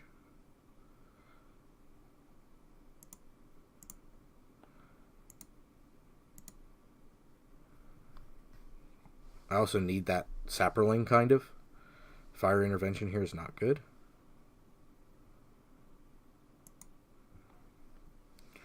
Another Thallid Soothsayer here is not good.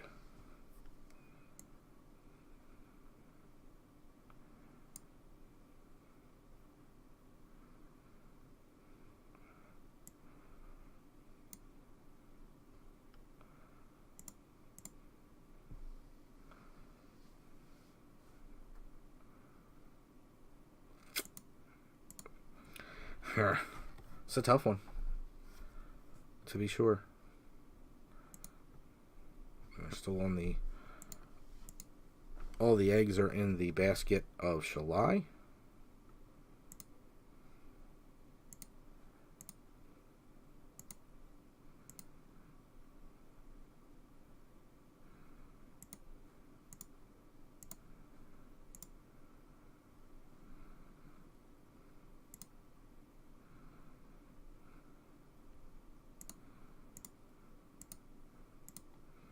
Let's see what we can draw. Dark Bargain, which kills us.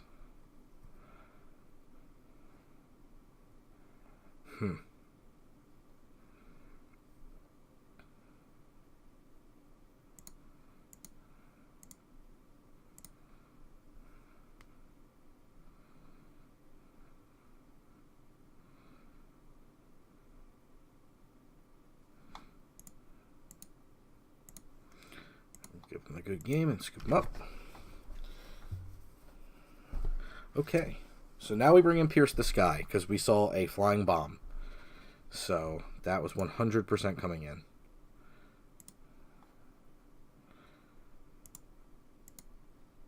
And if you think that's overboarding by bringing in 2 cards for 1, you've never played against this or lie. So Lingering Phantom can come out. Gonna be a tricky one to find the second card to come out though, because I do want the Dark Bargain this time.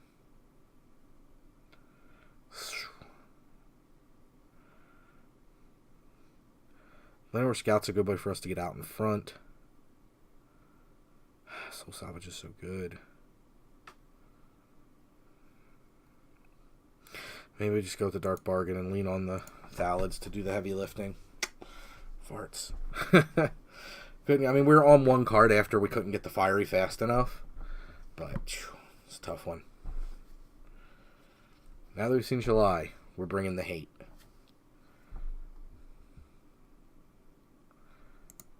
Easy mulligan there, 1 land.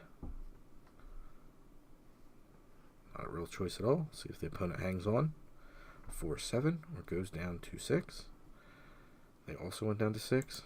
Another 1 land mulligan. This is the way we're going to pick up our loss, it seems like. We got to keep 5. Sheesh. I don't think we can keep that swamp, sadly. We're in trouble. Out of the gate. I mean, swamp, if it were forest or mountain, I would have kept it on top because it would have got us close to Garna, and I definitely would have kept it on forest for Adventurous Impulse, but now we're just living on a prayer.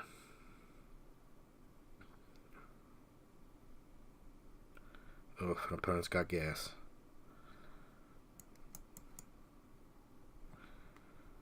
Alright, comes down to this draw step. Land keeps us in it.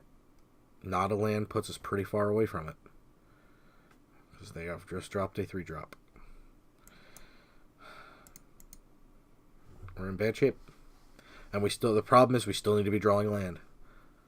So this is unfortunate. Opponent filtering to get to their Shauna, which is going to be great. Yeah, unfortunately, I don't know if there's much we can do here.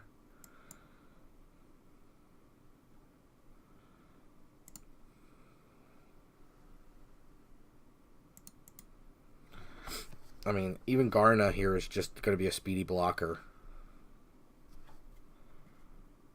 So, we're in trouble. Wow, opponent's got 2 land over L's. Opponent's deck's good.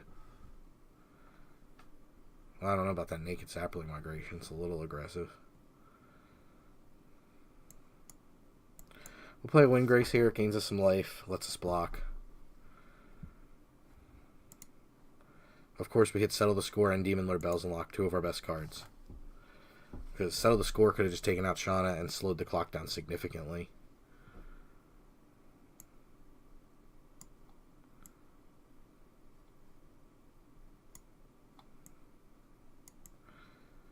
I mean, there's really nothing we can do here.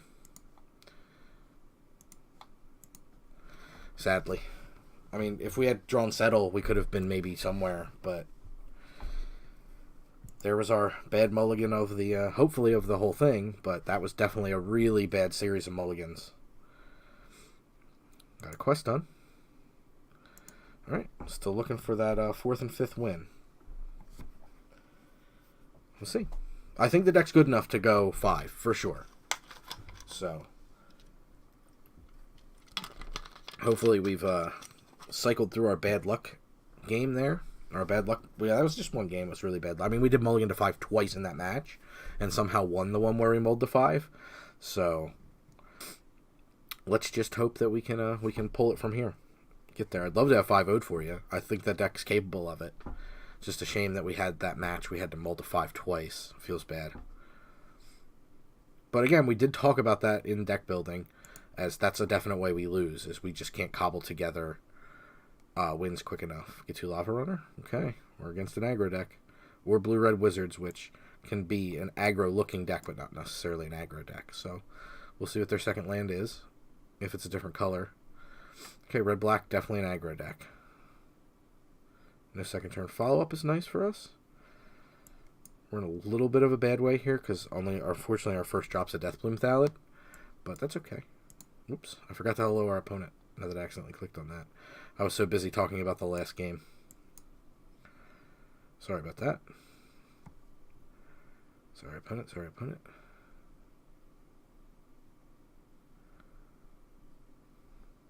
Divest. They will take Josuves. I do not like this card in the main board. Like, okay, you traded 1-for-1 with a Josuves. Okay, it doesn't help your position in any meaningful way. Like, it's just, that's a card you dedicated a slot to. It's good, I think, post-board when you can try to take out some bombs. But in the main, it's definitely not that good of a card. Because you're just hoping your opponent's got a bomb.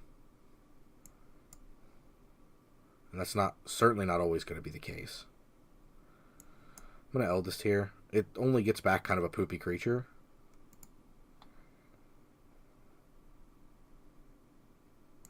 Yeah, that lets us get our Josuves back, by the way, this Eldest Reborn. So, we're looking like we're going to overrun our opponent pretty hard here. They would need a heck of a magic card to get him back in. We'd have to start with, like, maybe invoke the Divine on the Eldest Reborn. Like, it's going to be a tough slog for them to get through all this.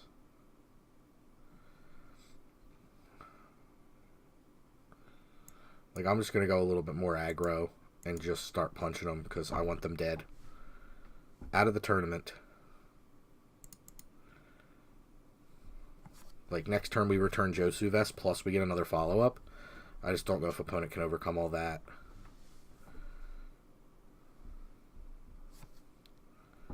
Ariel is definitely a card that is capable of it.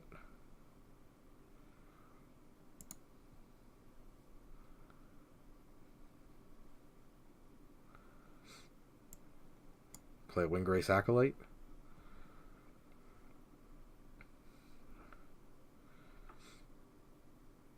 And no attacks. Ariel's a great card. It's good to know our opponent's got that card.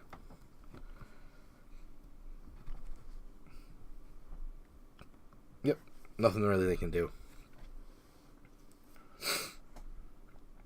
Okay. Opponent stumbled on mana and we were able to take him out. The Ariel definitely looks like it's their top end card. I really think the opponent's on something a little bit more aggressive. I mean, I don't really see much need to configure it too differently. I don't necessarily want to throw in another Llanowar Scout against them because we did see an Honor Guard and maybe we want to go that route. It's probably the safer route to go.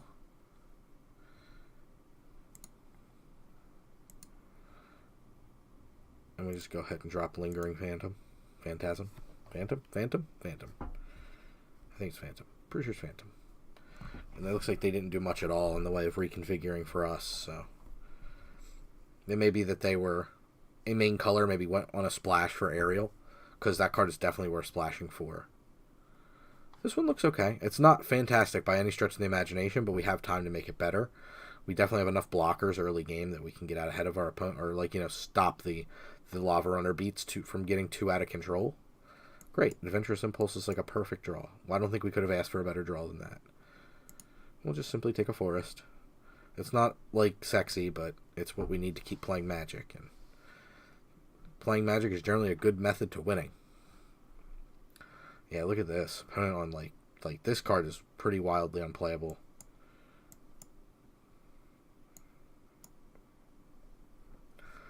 So it seems interesting that they were willing to go for a Tragic Poet here.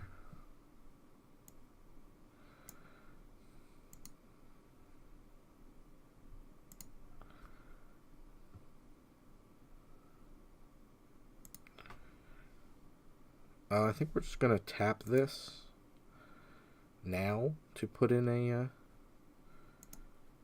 Swamp and then play us a Thallid Soothsayer.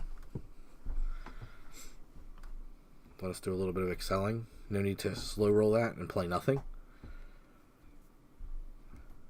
Beware the Mushroom Head. That sounds so bad. I didn't mean it that way. He literally has a Mushroom Head. If you don't know what I'm talking about, Good for you. So see what they can do. See what they can do. Show me your moves. Just show me your moves. Show me your moves.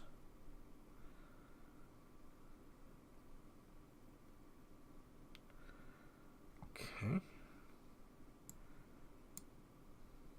Okay. Not really sure what to do here.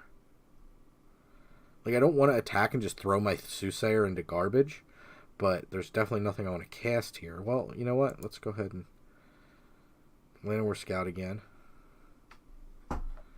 Do that. And then kick us a Saproling Migration, I think is the best line of play, because we unfortunately have not found another swamp for a Demon Lord Belzenlock, and I really don't want to waste a Fiery Intervention on like a Get-To Lava Runner or a Tragic Poet. So I'm not really interested in that. Opponent's got 4 mana up.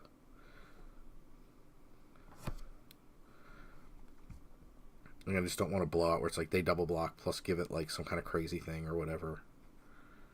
No thanks. Play an Elfheim Druid.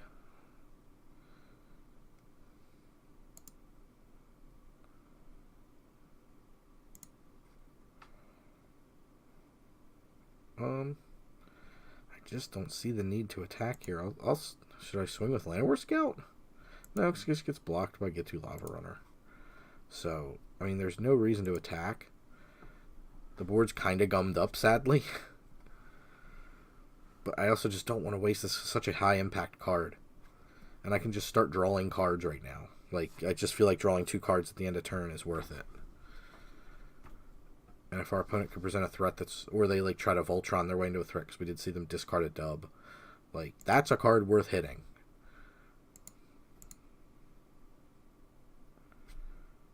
No reason to attack now.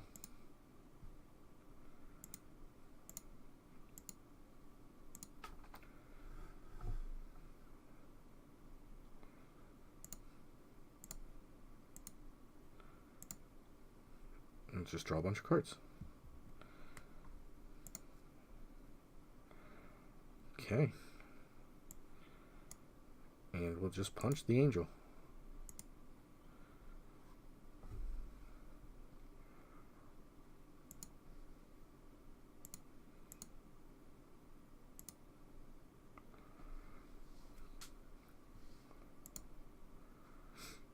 And there's her.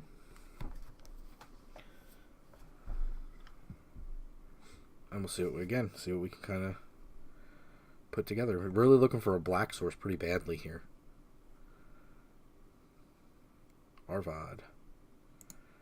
That will get settled.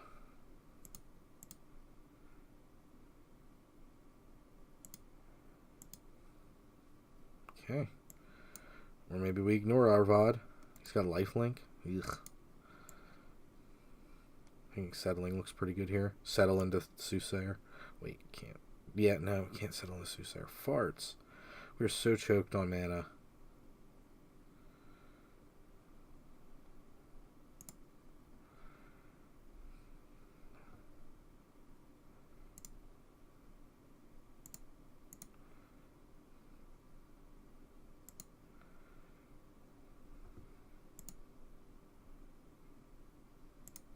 Well, we'll draw a couple cards again, because we really don't need the Saprolings right now.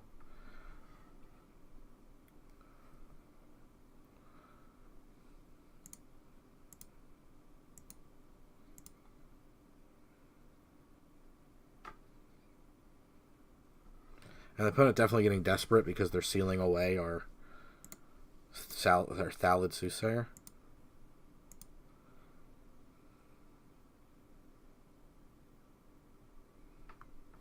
Which is generating us an absolute ridiculous amount of value. So, totally understandable. But that bodes well for our really, really big cards that can come down and really kind of swing this game in our favor.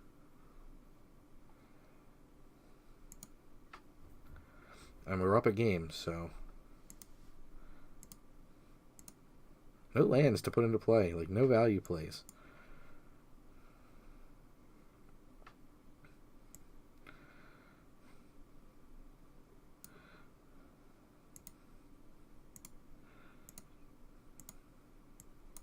We'll do Thallid Soothsayer, and then we'll Garnet end of turn.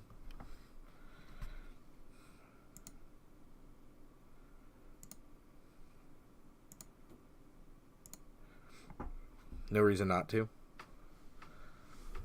It's just a good value play. It doesn't throw out Demon Lord Belzenlock quite yet.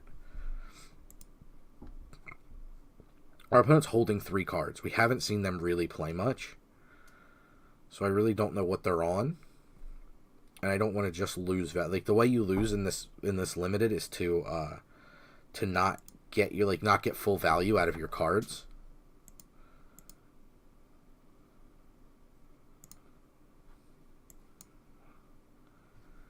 So you want to get as much value as you can out of your cards in this particular format. Because the big way to lose here is to not do that. Like, just, we're having an easy enough time just dealing with our opponent's board. So,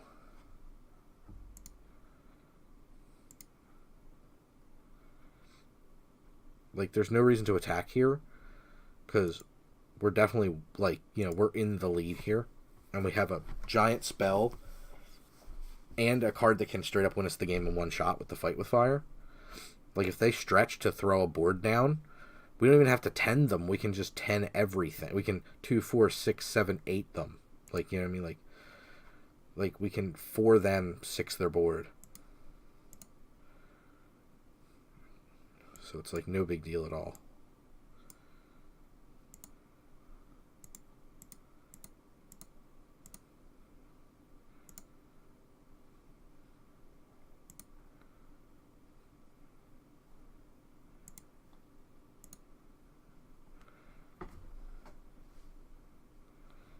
So let's see how they handle this. And I mean, the more I can like, you know, not show them Demon Lord Bells, and well, I guess it doesn't matter. Second game, I keep thinking it's the first game.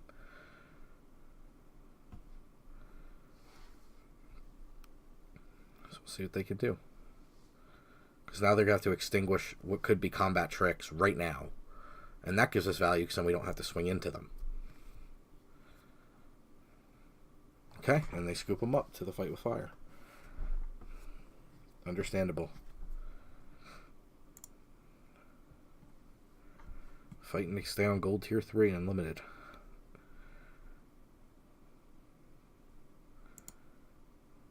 Okay, one more win, one more loss. This is it. This is the whole shebang. So, fingers crossed, big time. Let's hope we can 5. I'd love to 5. I've gotten to 4. I haven't gotten to 5 wins yet.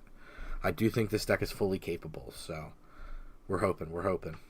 Their opponent on silver, so we won't get a lot of experience out of this, but they have a good deck. If they're on 4 wins too, they have a good deck. So we will see. Hope that we both can keep some 7s. Yeah, totally keepable 7. No real low drop, but we can Adventurous Impulse into one. Hello.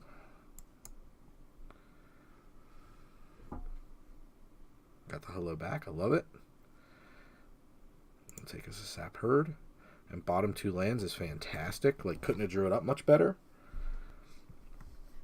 So we are looking to be in great shape.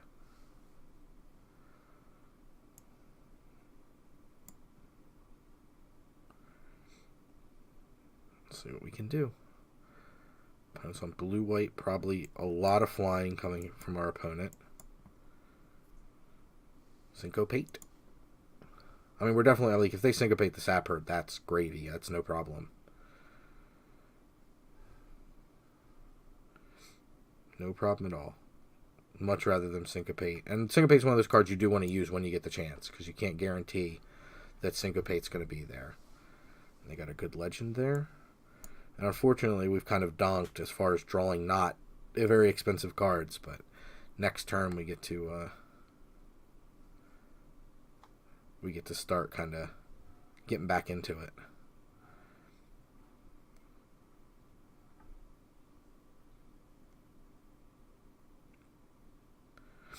Boy. Okay. Yeah, we're going to have a lot of problems winning. I haven't played against this in Limited. I know how good it is in Constructed. So that makes it like 10 times better in this format. Holy macaroni.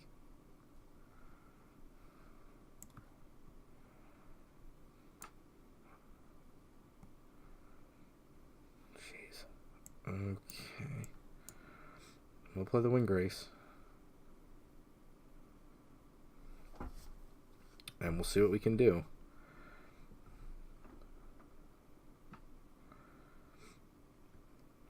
It's going to take a lot of... wow. Yeah, they're on like mono protect their Planeswalker.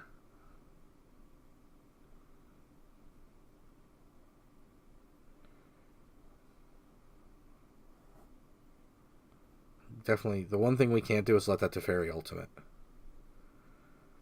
Because if he ultimates, we are in huge trouble.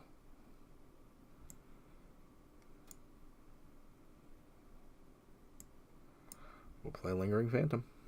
It's fairly low impact, but I have a feeling the opponent's holding some kind of a counterspell because they've been drawing a lot of cards, and they untap 2 islands specifically, so could be a Wizard's Retort. But unfortunately, we're on the 1 card per turn plan, which is really bad with dealing with Teferi, because all I have to do is leave up like Artificer's Assistant to block. Like, no big deal. Okay.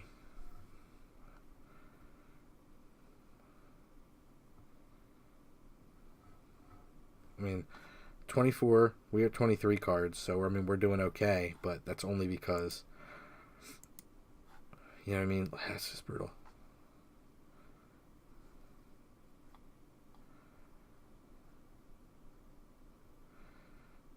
Okay.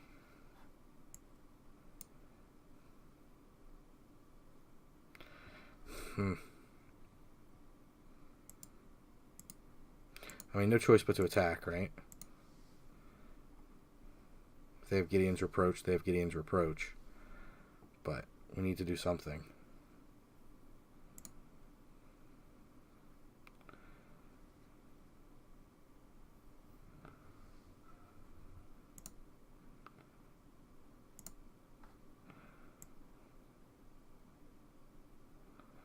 I think Garna's quite good enough. I think we're going to cast Bells and Lock and see if he can do anything. I let it auto tap because I'm a dumb. Oh, I thought it was telling me you are a dumb because it was displaying text just in the middle of nowhere. You are a dumb. I knew that. I know that. I said that. Okay, we'll scoop him up. I already scooped. Okay. So the opponent is on Teferi basically is their game plan. The rest of their deck, mostly counter spells. So we want to make sure we can get ahead of Teferi. So this might be a turn to bring, or a game to bring in Halar. Drop. It's a switch we've made quite frequently.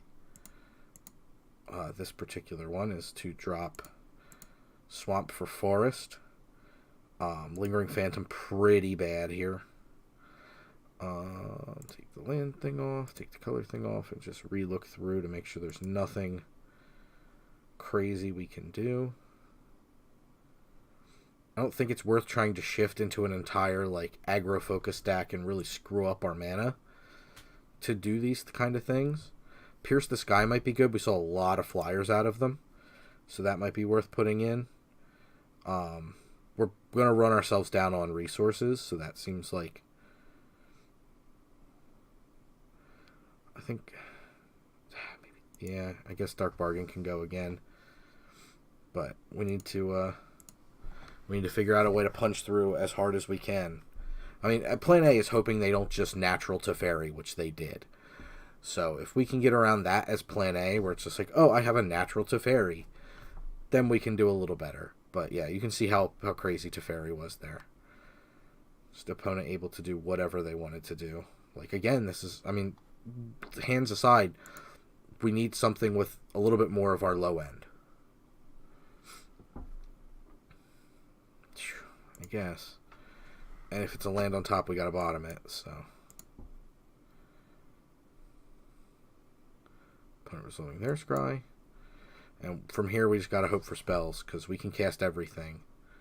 We just need spells. Yeah, see, like, they're on, like, I want to get the most value to get to Teferi quickly. So, that's kind of, like, we need to draw not land. Like, badly need to draw not land. Like, we have got to get moving.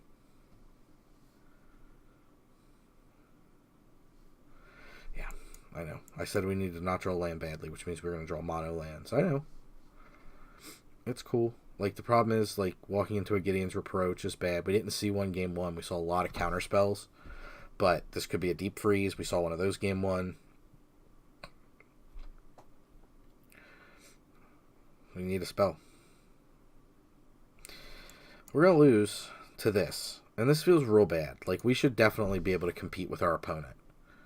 Like, there's no question about that. Like, we have a deck that is able to give them a run. But we just keep drawing land. No reason to play out the Caligo Skimwitch here. If they natural Teferi, they natural Teferi. I won't scoop to it, but it's tempting to. I'm going to try to kick the Skimwitch if I can. I mean, I can. I'm going to try to. I'm going to kick the Skimwitch and see if it resolves. I have no choice here. Gideon's Reproach and Benelish Marshal. Okay, our opponent's got some stuff. Why are you attacking with the Excavator? Okay. Okay.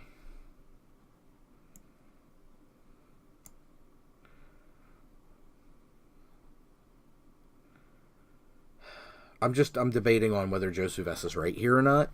We're at 4, 5, 6, 7 mana, but I think with a deck full of counter spells, our best bet is to get Josuves down now. It's a menace creature, so it can provide a clock. So, I mean, and again, you can see how much the opponent is 100% invested in Teferi's my win condition. Like, they're playing a Benelish Marshal, which is hard to get. They have the Oath of Teferi, too? Wow, our opponent's got the Teferi theme deck.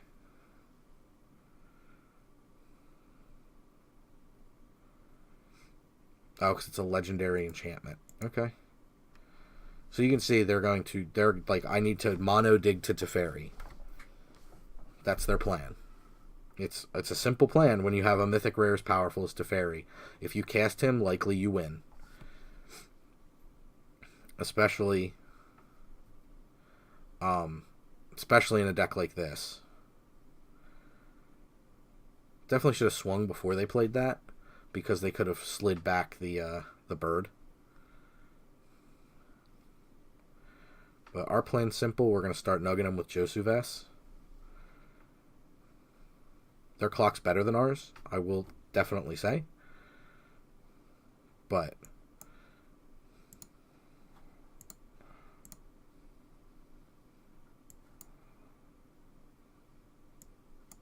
I don't know why the auto tap opted for the mountain, but okay.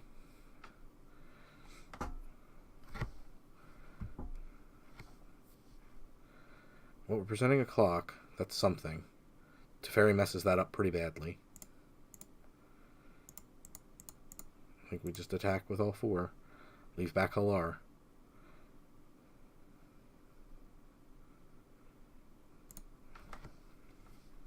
I might be able to steal this one.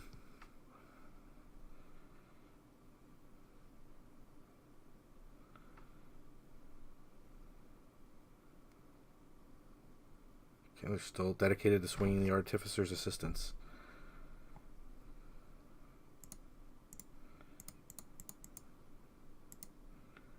Swing with 4.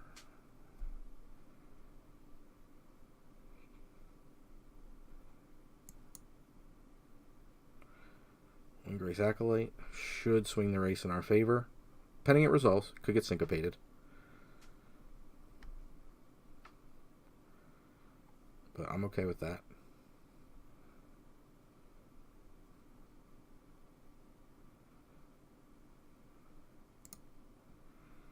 And now Teferi can't win them the game. It's just got to be something to pump the Artificer's Assistant.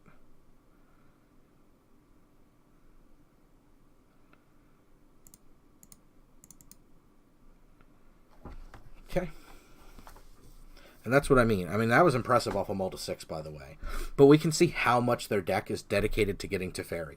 It's basically they've put themselves in the position of if Teferi, if yes, I win. If no, I lose.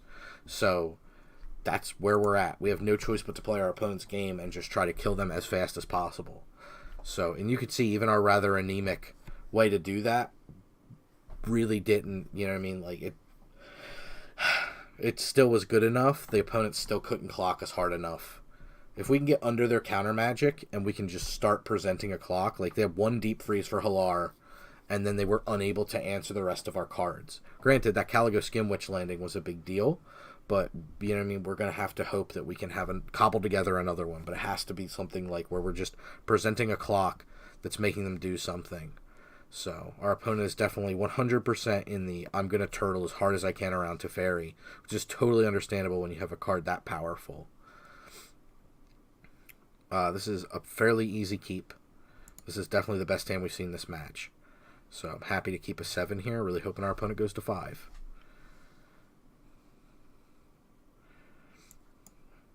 Alright, so we can get Deathbloom on 3. And we'll see if our opponent's got counter magic up. But that's okay if they do. Because they have to counter.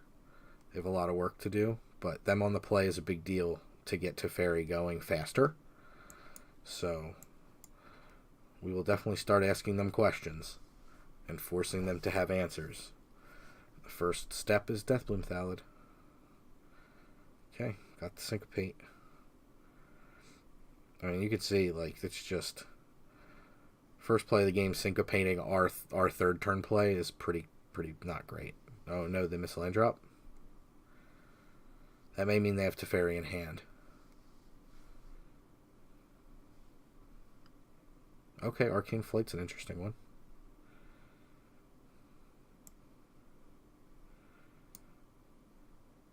I'm going to go ahead and Thallid Omnivore. I value the clock higher than I value removing that creature.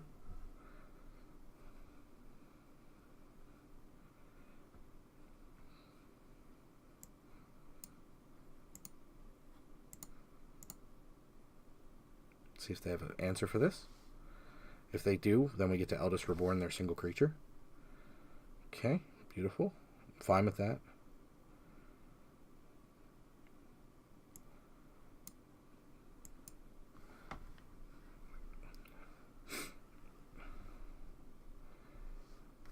Okay, so we're still in good shape. Windgrace Acolyte next turn will be a good follow-up if it resolves. If it doesn't, that's fine. Call the Cavalry is totally reasonable.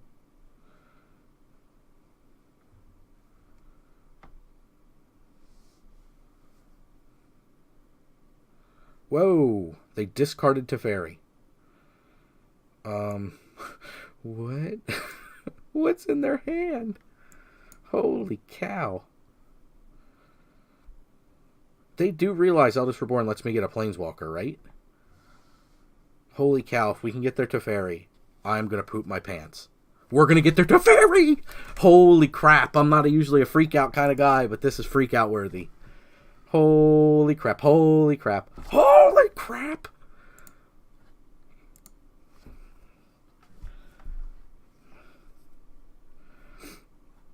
Holy crap, holy crap. Oh, I had to calm down. I'm giddy.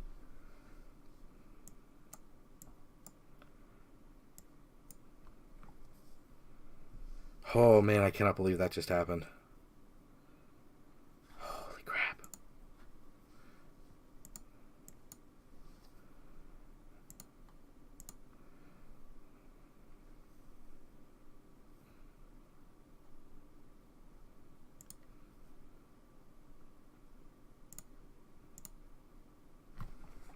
Holy crap. We got their Teferi. I am beyond excited. Blink of an eye kind of wrecks it for us, but...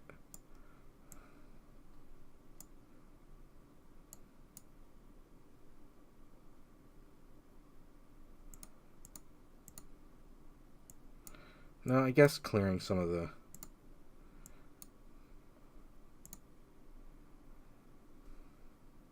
Because they went after us, not Teferi.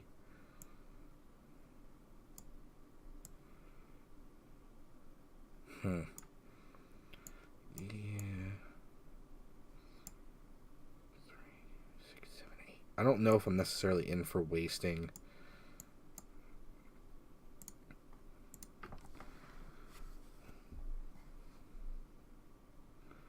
Well, I'm certainly in for that.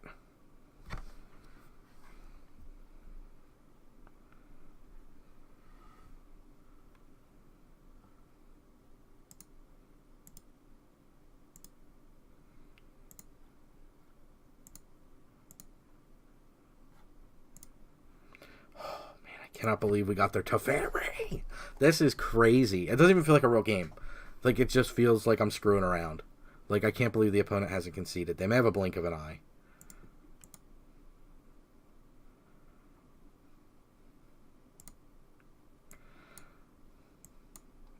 I'm just going to kill stuff. I'm not going to waste my fight with fire, because that's going to be my win con. But I'm killing stuff.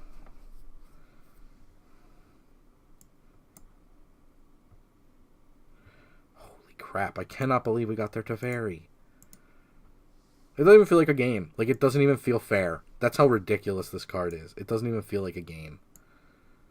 Why does it 1-2 tap all of our black?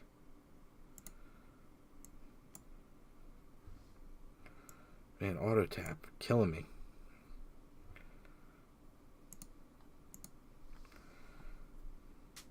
This is ridiculous.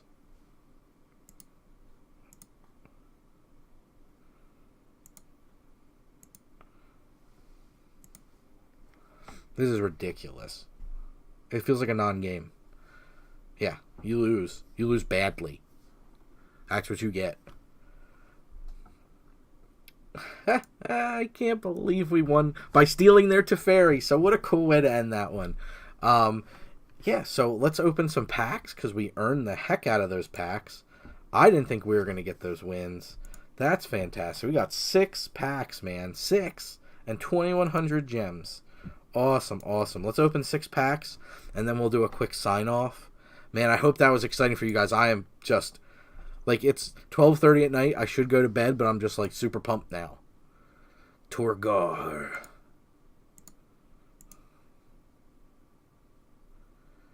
What's next on the docket? Ha ha ha ha. Or 1 loss. Ariel? It's like going back through the draft again.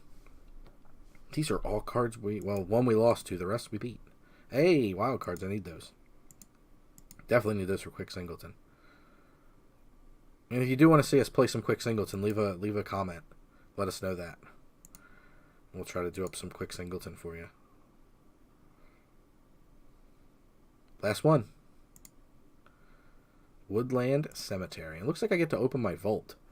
So let's go ahead and do that since you're all here. And we get mythic, rare, and a bunch of uncommons. I would have preferred this being a rare, but I'll take it. So thank you so much for hanging out. I really appreciate it. This ended up being a bit of a long boy, but hey, it's a competitive draft. So glad you stuck with me. If there's any misplays, it looked like we had 4 or 5 pretty obvious ones in there. Leave them down below. Let me know how to get better. That's the goal here, right? Is we're all trying to get better together. So if you want to check out more content, you're already watching this, you know where to find us on YouTube at Supraliminal Films. We do live streams on Sunday and then usually 1 to 2 times a week. Otherwise, it's at Supraliminal Films, but it's twitch.tv/Supraliminal Films is how that one works. If you're social, Facebook, YouTube, Facebook, Twitter, Instagram, all that jazz. We are on it. We are happy to share some things with you. Give this a like if you like the way I capped that one off. We had one really close match that was fantastic in the middle, and then capping it off by Eldest Reborning our opponent's Teferi was absolutely gross, and I'm still super stoked about it. So thank you so much. We really appreciate you taking a view. And again, we'll catch you on the next one. Cast more spells.